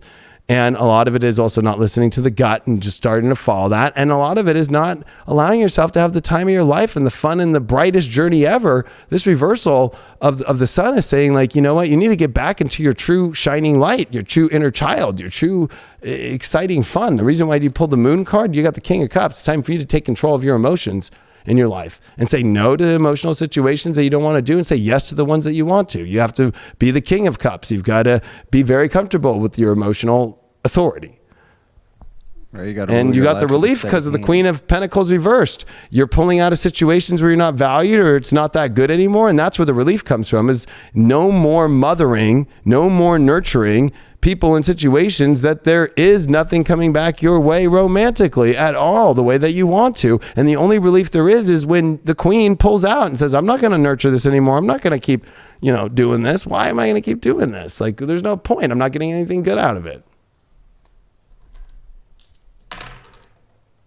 We got the 6th house, Jupiter in Virgo. So this is an amazing time for you to expand into new realities and try a whole entire new reality here. Try a whole new routine. So, when it comes to relationships, like, try a new routine. Get out of your same routines. Like, try something different. Try something a whole new way. Explore your reality differently. Stop doing it always the same way. Like, this is like a hamster on a fucking wheel that you need to get off the wheel and try new things with your love life. And you also need to look at if your reality is really meeting the expansion of the life that you want for your love. Is love or relationships this week offering you an opportunity to a new reality? Or are you going to keep playing the ones that are the same reality? Jupiter's trying to expand and give you a gift of a new reality. Are you going to take it? It's very easy to listen to that voice that's inside of our mind and tell us what we can and cannot do, when in fact we just need to listen to our gut. We need to feel the emotions that we're experiencing every single day.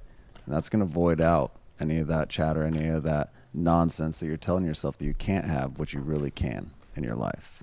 But we just got to step back and listen, observe that voice from, maybe two shades back. Maybe stand on the other side of the street and actually observe what that voice is saying. Because you're going to find out that it is truly bullshit when it's saying that you cannot have what you can.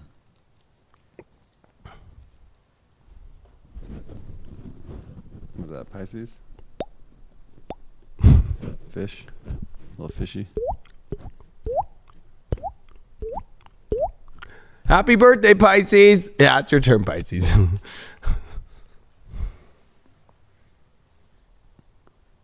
Alrighty.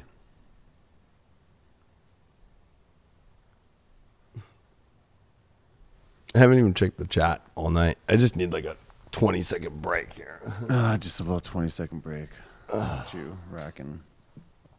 But yeah, the thing is attaining that love, radiating that love, being the truth for all those that might not be able to see it. Sometimes it feels like there's almost a veil of some BS that gets wrapped around our friends, our family, when it comes to relationships, where you can kind of see what's going on, but they're so close to it that they can't. And you have to be that guiding light. You have to be that truth. You have to be an individual that people can trust and lean on and take your word for what it is. Don't lead them astray. Be up in front, be honest with that. We got to change the narrative when it comes to love. We got to be right. We got to do right by others. First of all, we got to do right by ourselves. Continue to fill those cups. Continue to bring abundance in. We're a light. We are light. We are love. As corny as that sounds, it seems like a notion that everybody speaks on. But we are light. We are love. We got to radiate that out into the universe.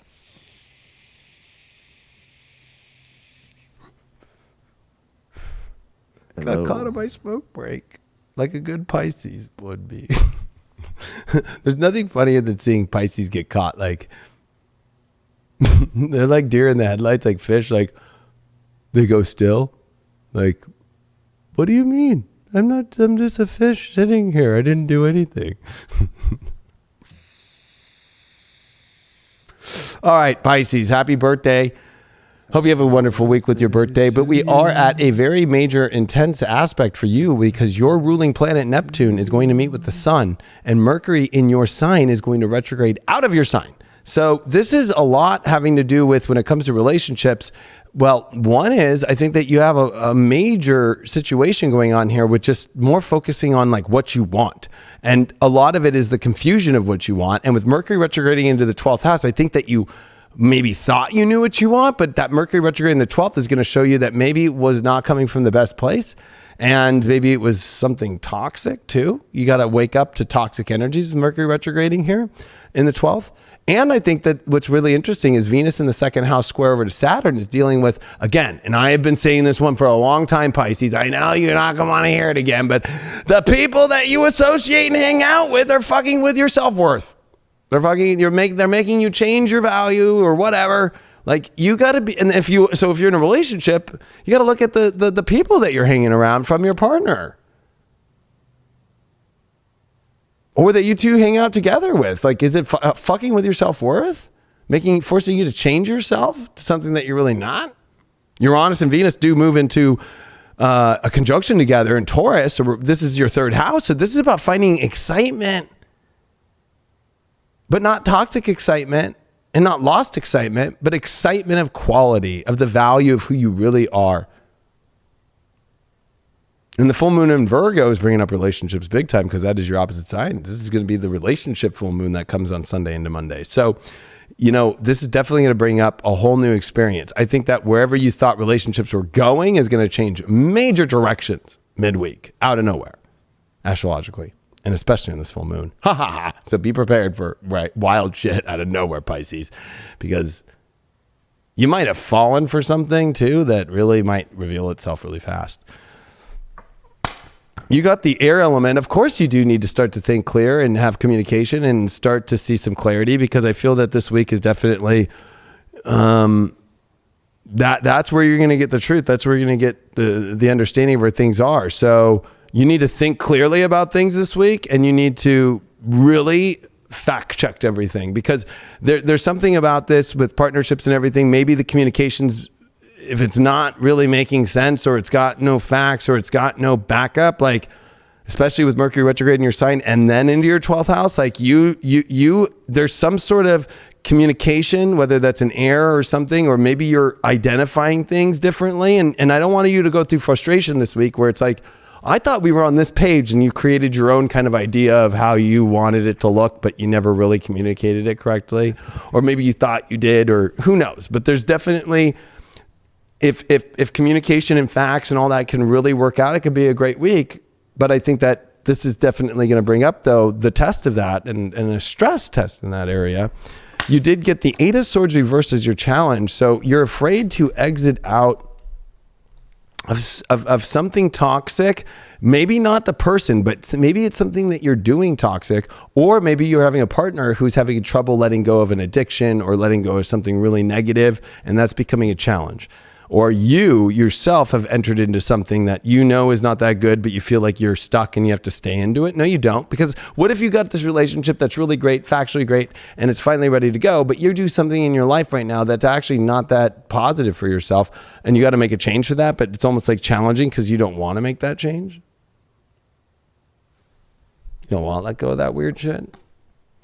And you got the overall card as the time card. Like, it's time for that change. It's time for you to step into a lot more clarity. Like, there's no more time left. I know that people think that this time card means, patience, or it will take time. No, it means that you have arrived at the moment in your life for relationships and love life to be much more communicative, much more clear, and stop pulling yourself out into these weird places or really toxic places, or dealing with partners or people that can't let go of something that is not good for them because it won't be good for you.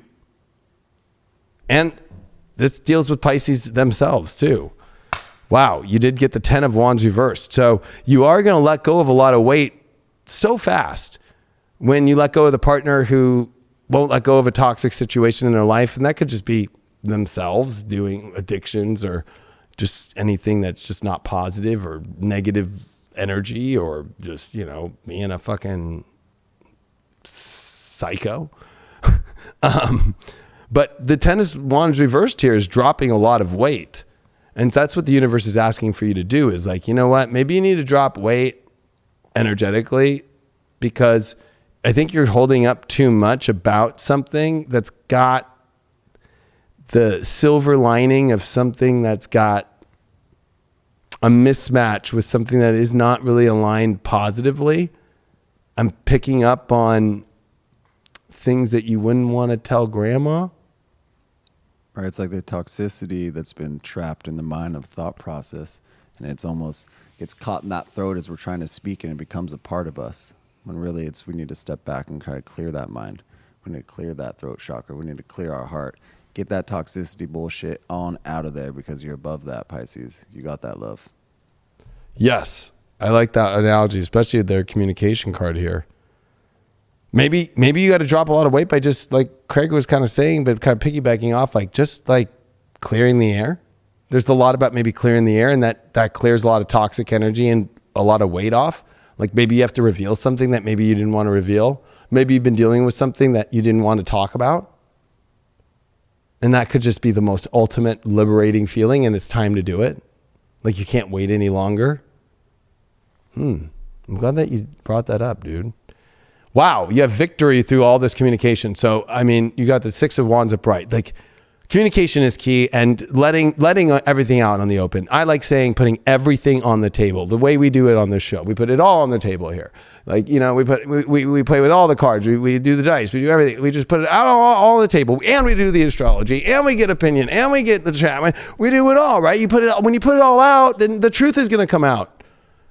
So this is a time for you to really see that it's a victorious time in relationships when you air your dirty laundry, and that's going to help maybe a partner or somebody that you're interested in air theirs and see if that's going to come into an alignment, if that's a weight you can carry or not, or if that they can carry. And it's okay if they don't, because guess what? Then that means it wasn't aligned. And that doesn't mean that you should be scared to air your shit, because that means you're sitting in a situation right now, if you're not going to air it out, that wasn't meant to be. Look at this. You got the Page of Cups. I love this card. This card's always, and it's got the fish. Woo! Woo. Hey, Pisces. This is one of the greatest cards of feeling just chippery, fun, and exciting, but it's also a communication card about emotionally speaking the emotions. And it's time for you to really speak about the emotions that you really want to feel that'll make you feel better by dealing with dropping a lot of this kind of, I mean, this is weird, right, dude? Like 8 of Swords with 10 of Wands reversed and challenge. I mean, I feel like this is just a lot of heavy, toxic, old weight that really is over the second that you have the victory of communicating the truth and just letting, and I think that you're overhyping something that somebody might accept, or you're overhyping something that maybe if they don't, at least that's clear, and you got that whole situation out of you to you're not having to stress and hold on to all that weight. You did pull Mars and Virgo in the second house. So yeah, it's time for you to really take steps towards, in your reality, cleaning up your life into a better life. So if you're doing anything right now identity-wise that is unclean, what do I mean by that? Dirty girl. I couldn't hear you, but I'm sure it was funny. It's not in alignment with spirit, not truly aligned in a place that really comes from a place of like purity, and it feels toxic or it feels dirty. This is time for you to manifest things for relationships by stepping into, you know, a much more pure place, a much more pure reality, and also you owning the value of the reality that you want and standing up for it. If you're in a relationship and you're just really not feeling the value, you got to hold that value line. You got to step up. Or you need to start going after people who are higher class with a higher class life. Well, we're kind of speaking on it like the tactical gear today. It's like being a tactician. I spoke on it a couple of weeks ago about being very precise when asking the universe what it is that you want. Speak your truth and let that come to you. Live that existence and let it come to you. Don't try to force it, but be there present, be there every day in your life, knowing what you want and being ready to receive it. You got to be ready. You got to ask the universe, let it come. And you got to put in a little energy too. But speak that truth. Speak it into existence. Scorpio. Oh, shit. Say no party like Scorpio party, baby. I just woke up from my coffin out of the dead. Yep. The time has come. The time has come. Oh, yes. Oh, yes, it has. Scorpios could use a Scorpio. little love help. It's time, if you're a Scorpio right now. I mean, know that you know how to attract really well, but are you sure that you do? Uranus and Taurus for the next good part of this whole half part of this decade. Check out the Leo King Love and Relationship Astrology Masterclass brought to you by highvibe.tv. Register now at theleoking.com and or at highvibe.tv. I'm doing this for another 7 weeks. You can be part of the live or not. Wednesdays at 4 p.m. All the information's there. And every day you could be watching all the videos that we build up, and you have access for a lifetime. It's awesome, intensive, and it will totally teach you about lots of relationships, attracting love, and it's a fascinating subject, especially being a Scorpio. Hey, if I can make you better at attracting what you want, why not? And if you are time stamping this, please make sure that you keep this up, because that's what keeps us on the air. Thank you. Let's start this off with a bang, Scorpios, eh? Yeah. 2 more readings left.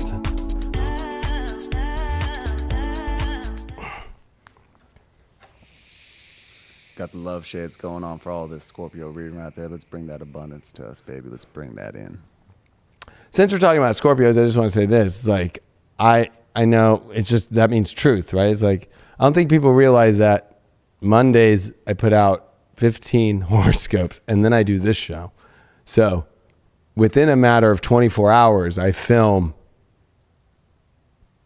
all 12 zodiac signs for the weeks twice over, one based off just love, this show, and then I go into this conscious evolutionary astrology on the app every week.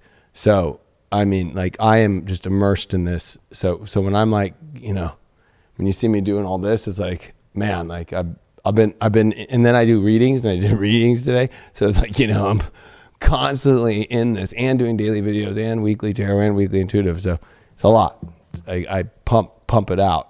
So Scorpio, this week we've got Mercury retrograding out of Pisces, your love house. So, you know, maybe it's been confusing here, or maybe you've been really like trying to figure this thing out. But I think that the emotions are going to be where the answers lie, because I think that with Mercury retrograding back into Aquarius, it's going to help you realize, whoa, there's this feeling here that maybe I've been, okay, I'm starting to see my love, and I see my fantasies with Sun and Neptune of my love, but that emotion, you haven't seen a Mercury retrograde in Pisces for a minute. So, in Aquarius. So you're going to see this weird angle, a weird shift emotionally about where love looks like and what kind of feelings that you want to feel. We also are going to see Venus leave Aries, but it's going to square over to Saturn. So there's a little bit of stress here with Saturn in the 3rd, 6th house Venus.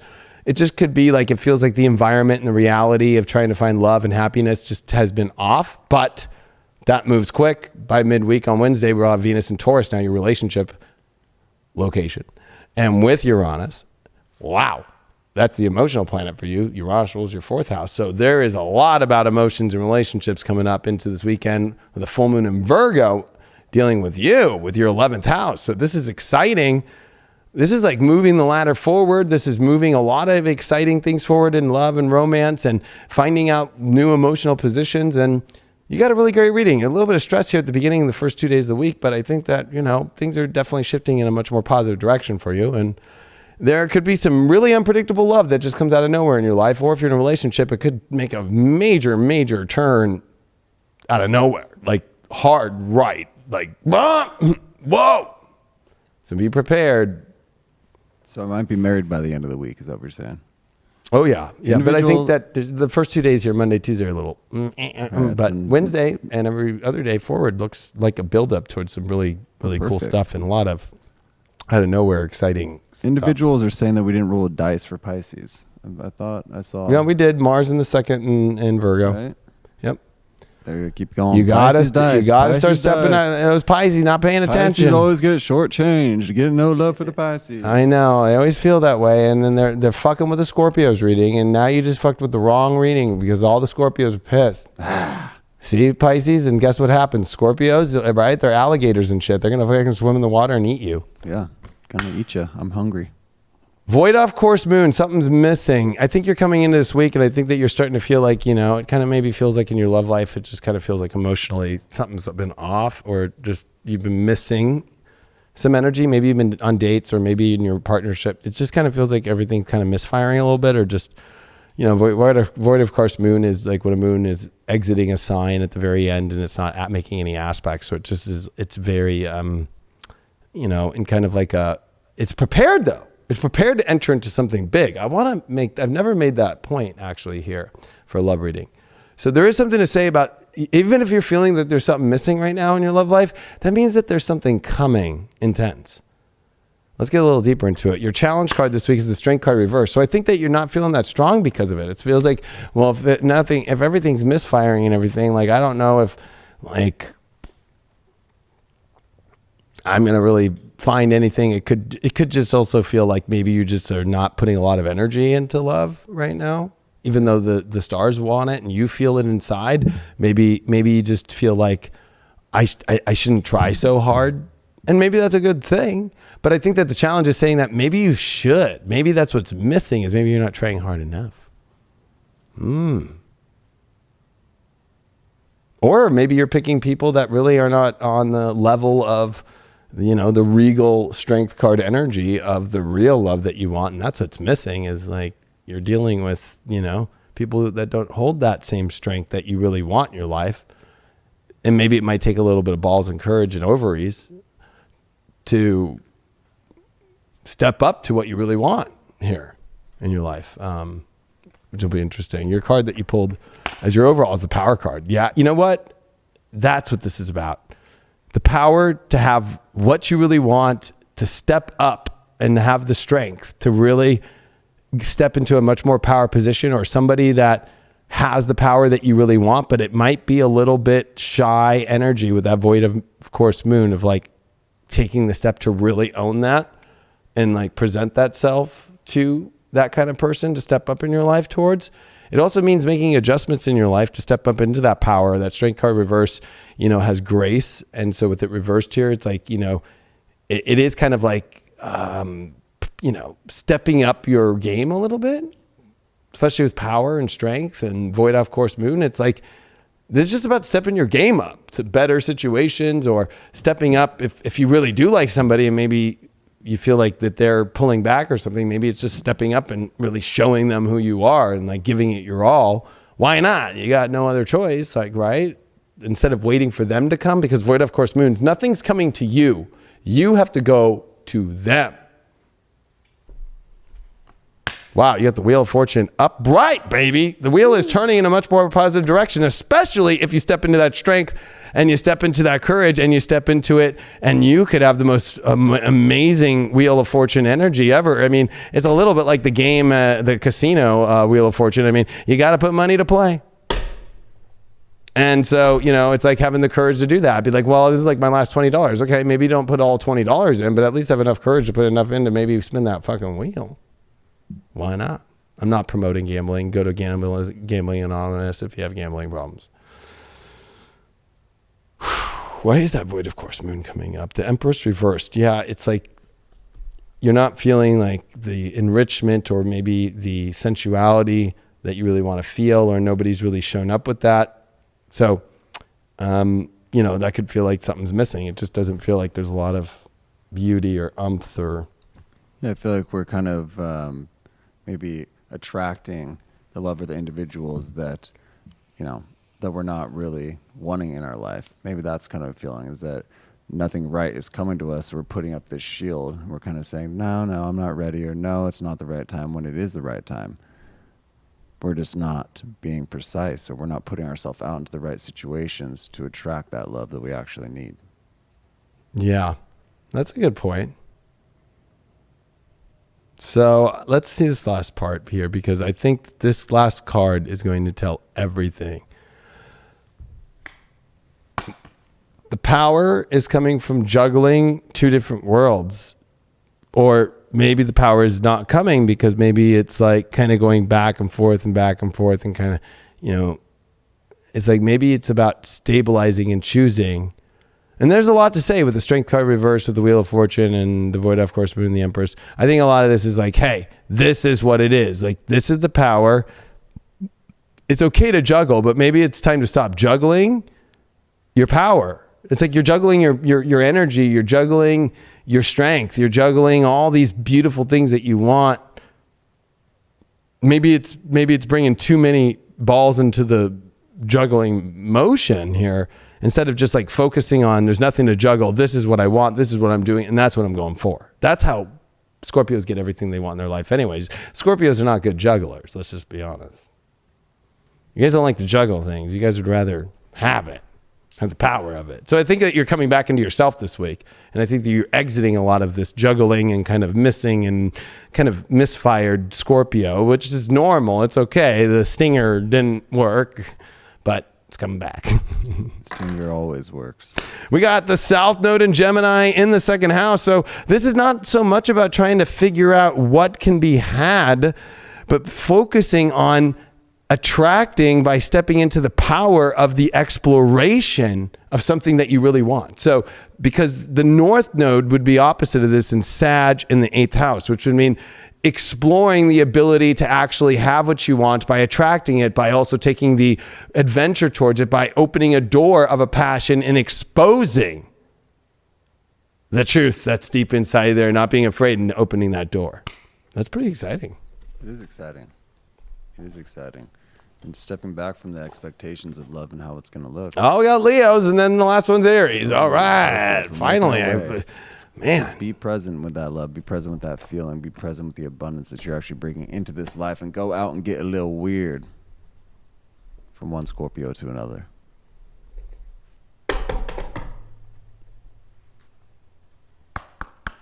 We're on the last readings, guys. It's Leo and then Aries, and then we're done.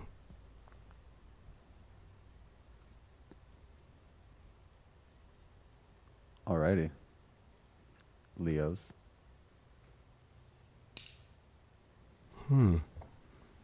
We're still on air. What's up? We're still on air. Yeah, we are. Why would you think that we're not? On my Android, it's saying timed out. Hello, everybody. We're still on air. I'm looking at you on the camera live. Now I'm looking at me. Okay. Leo. Join the Leo King's Master Love class. If there's anything that a Leo loves is more than love is nothing. So this is the ultimate class, especially if you're a Leo. Of course, I'm doing it everybody. It doesn't matter what sign you are, but Leos, this is a great week to join this course if you're not part of it yet, because we have the live portion, or you can watch the recorded version every week and get in now. This is another 7 weeks, and it can truly help you during this major time about love and relationships, especially as we're in a peak season about it right now, especially with Venus retrograde coming and the Mars Venus conjunction and opposition. And I talk about all that kind of stuff coming up. There's a lot in this course. Go to liliaking.com or highvibe.tv. And if you are wanting more information, just make sure you click those info links. And if you are doing a timestamp on this, please make sure that you keep it up so we can continue to stay on the air, because that's how we stay on the air. No astrology needed. Watch videos at any time. Yes. All right, Leo, my fellow brother and sister tribe, Leo Lions. Well, Pisces, Sun in the 8th, Neptune in the 8th. This is about finding what is deep passionate. Who's deep passionate for you? It's about on and off switches. Where's it all the way on and where's it all the way off? But with Mercury retrograding out of Pisces and coming into Aquarius, the relationship house, there's a lot of questions about who's on and off and who's really there, who's really all in, who really wants to be there or not. Don't lose your head over this thing. There's going to be a lot of, trying to figure that out. I mean, as being a Leo that you are, it's always like the big question is this person want to be the queen or king? Like, you know what I mean? This is why Aquarius is your 7th house. So it's interesting with Venus being in the 9th house square Saturn in the 6th. It's like, belief system wise, it's like stay positive and stop, like getting too caught up in the details, because Venus coming into Taurus is about the 10th house. This is about, stepping into authority and decisions and partners. With Uranus here in Taurus, like there's so much about, finding people that really have a mission, or people that really want to go far in life or do something big in life. And I think that you're waiting for the people that want to go big and go bold and go intense. And so that's what this is about. And especially seeing all this Capricorn in the 6th house, you're busy. So anybody who can't, understand your schedule or understand the things that you're doing in your life, or doesn't want to integrate fully into your life, well, that's not going to really work, right? Nope. All right. Round up. The Scorpio card, there's a big transformation coming this week for you. You welcome. could definitely see, if it depends on what side of the spectrum you're at right now in relationships, but there's definitely something intense and passionate and transformational that is coming your way in love. Scorpio, of course, rules sex. Scorpio rules intensity. It rules a lot of truth, of exposing. There's a major transformation, though, happening this week. We are seeing a major change. And especially, I'm going to add to this for Leo. Remember that Scorpio is the 4th house ruler for you. So this is a major emotional shift foundationally for you about love and relationships. So you're going to see a change this week that maybe you didn't think was coming. But I think with that Uranian energy, it's going to help out a lot. The King of Wands is the challenge. So it doesn't feel like you're in your normal, and this is what needs to change, I feel, is like you need to get back to that regal, like owning your heart energy, and remember that you're a badass motherfucking Leo. Because it feels like that maybe that you've had self-doubt, or maybe you just have felt stupid. Like maybe you just have not felt on your game the way that you've been. And this is where it's got to change. It's like you got to get back to being the King of Wands. Like you got to get back to being the leader of love. Like you need to get back to doing that. And if anybody is not going to commit to see that or want to be part of that, then it's not stupid to feel that way. That's not your issue. That's their issue. And you move on. And you remember that you're holding your heart. And look at this divinity. It's got to feel divine. It's got to feel like it's connected to some sort of like karmic, divine, godly situation. And that's the transformation. Is maybe it's not that you lost your power of your heart or you lost your energy of your love. It just wasn't things that felt like it was divine or divinity that was connecting the energy there. Or it felt like divinity couldn't be fully there because there was something tainting that divinity of pure spirit and pure light. But there is the transformation this week that is coming for that divinity. But I think there's a lot of challenge here, though, because you're going to be challenging your own self. You're going to be challenging your own ability to love in your own heart, of doubt in yourself. And you got to change that. There's got to be changes here. And, a lot of Scorpio has to deal with deep intimacy and trust and connection. And if you're not feeling that, you can't doubt yourself, because not everybody's going to want to connect with you, Leo. Okay. Like, I'm going to be honest. It's even hard for me to say that as a Leo. I think Leos think that everybody in the world would want to do that, but not everybody does. And that's an unfortunate thing. It's a hard life being a Leo. You know what I mean? Like, we don't understand why people don't want to love fully. We just don't get it. But you know what? Hey, way you get through this with the spiritual advice card is the 3 of Swords reversed, that there is no heartbreak. I mean, I think that you've come out of heartbreak. I think that there is no heartbreak to have.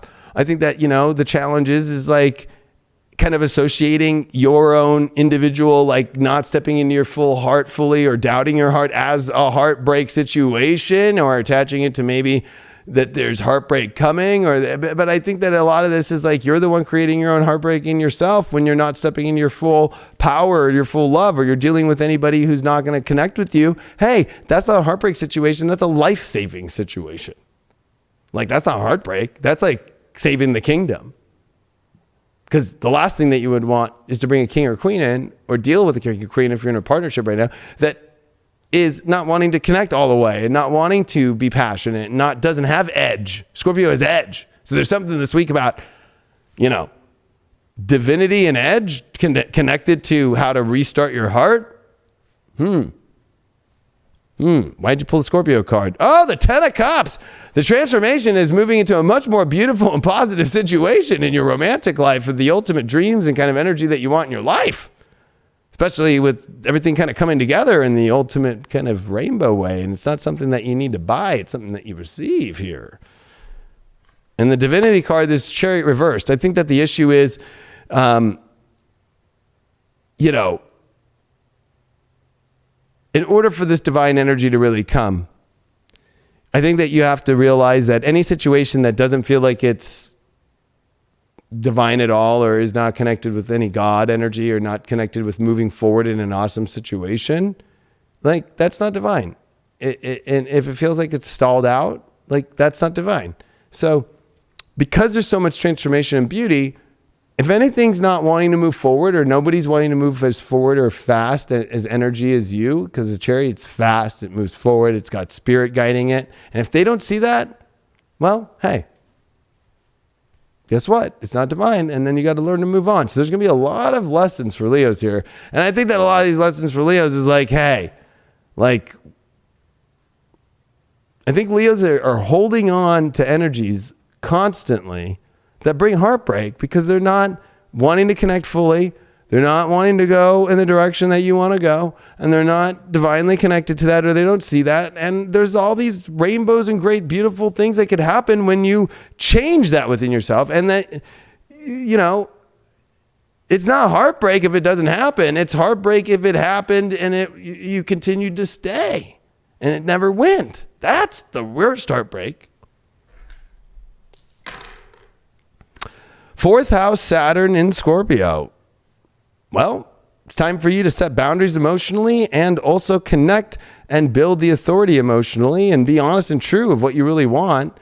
And you got to set those boundaries. You got to be honest. You got to be truthful. And you got to say, these are what I want. This is what I want emotionally. This is where I'm at emotionally. And you got to not block your emotions. You got to really connect deeply and be intimate with your emotions and really find the authority of that intimacy and find the truth of that deeply and set that boundary with people emotionally if they're not wanting to go deeper emotionally, and move on. Or if they do, then you make that as a focus and you make that as a thing, and you go into that.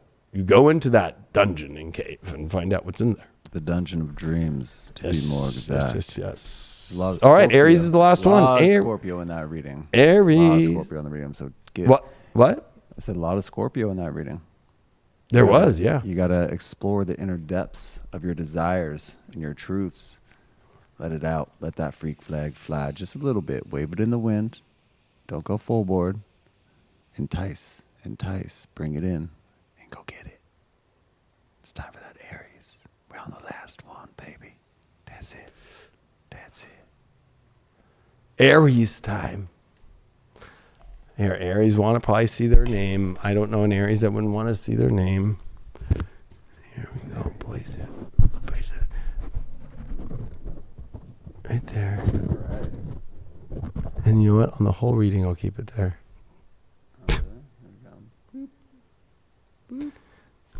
Now I can remove it. You know why? Because it's time to remove the love issues in your life by joining the Leo King's Love Masterclass. You can get it right now on theleoking.com or on highvibe.tv. It's an 8-week intensive. This is just week 1 that we did last week. Over 2.5 videos. Catch up, watch that video. We'll be live Wednesdays on Friday, or Wednesdays at 4 p.m. But if you're not part of the lives, that's okay, because you can just always watch the recordings and be part of the Masterclass School, which we have on the High Vibe TV School. That's where it's all located. But this is where you register with the links to get more information, and we'll take you straight to purchase. And if you are doing timestamps on this, make sure that you keep this on. So, because these is how we keep this show alive. All right, Aries, this week we have got Venus leaving your sign, but it's going to square Saturn here. So, it's like big decisions on what you want in your life for love and relationships, but is in alignment with your career? Are you in love with your career more than what you really want? It could be a really big time with all these planets in Capricorn. Like, career is like your bitch at this moment. But I think that, Aries, you still got to find love too. And I think that that's what Venus and Taurus is going to be about here with Uranus is, finding the quality of good things. It's like good ice cream, right? Sometimes you just got to have it, and I think that this is an important time with the sun being in Pisces and Neptune being here. It's time to clear out the cobwebs. It's time to clear out the subconscious kind of like, energies that are kind of holding you back from great love, great positivity, great good things, especially with Mercury retrograding back into Aquarius. It's like learning how to be connected with people again, getting back out into the world. I think that you've been stalled out. So I think that for Aries with love, it's just kind of been like also a lot of illusions, and you're about to see the truth about people. So just be ready for that. If you've been kind of falling for somebody, you've been kind of hypnotized. So you're going to get out of being hypnotized this week. And it's interesting with this full moon in Virgo, because a lot of it is for you going to be about, starting to get back into reality and get out of the fog here about relationships. And you're going to make tough decisions and wild decisions about a better life, because you got Uranus with Venus, and then you got Venus square Saturn. So,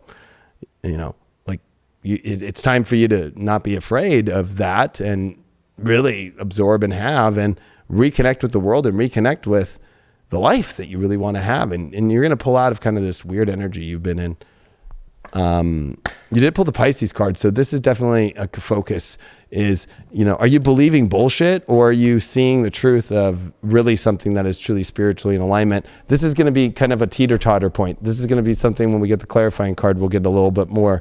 But I think that the number one thing for you, Aries, is to realize, do not be hypnotized into something that is not true, that is false, like an Oz effect. And if it is truly spiritual, you're going to have to believe it, but they're going to have to really, they're going to have to show some magical shit. God's going to have to show up and show some magical shit here.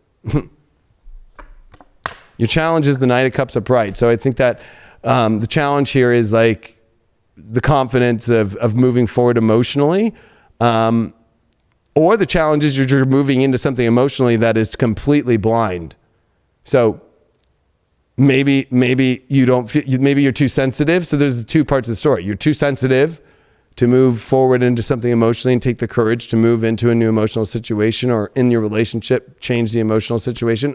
You're too sensitive to deal with that, or you just feel like, there's just too much that you're wanting to back out of in that way, or you're just completely blind and you're moving so directly into something emotionally that is not really clear at all. And it could create some chaos and, really throw off the knight on his quest of the emotions, because he was told he was going to go, on this quest to do this, but really, he got to the town and it was a whole different story. It was like, you have me in a war by myself against 1,000 troops. Like, what the fuck? I wasn't joining that.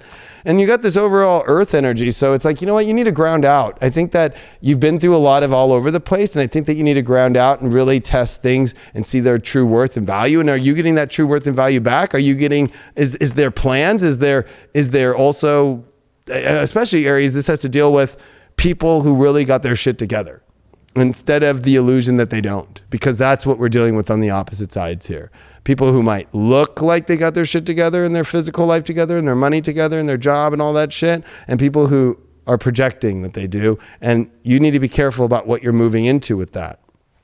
Also, if you're not feeling the value, and if you're in a partnership and you feel like you're not being heard in that way, you might have to take the steps forward about emotionally putting that forward. And it might be a courageous moment here, but you do have to kind of go on the quest to seek, and it might feel challenging to stand up for that.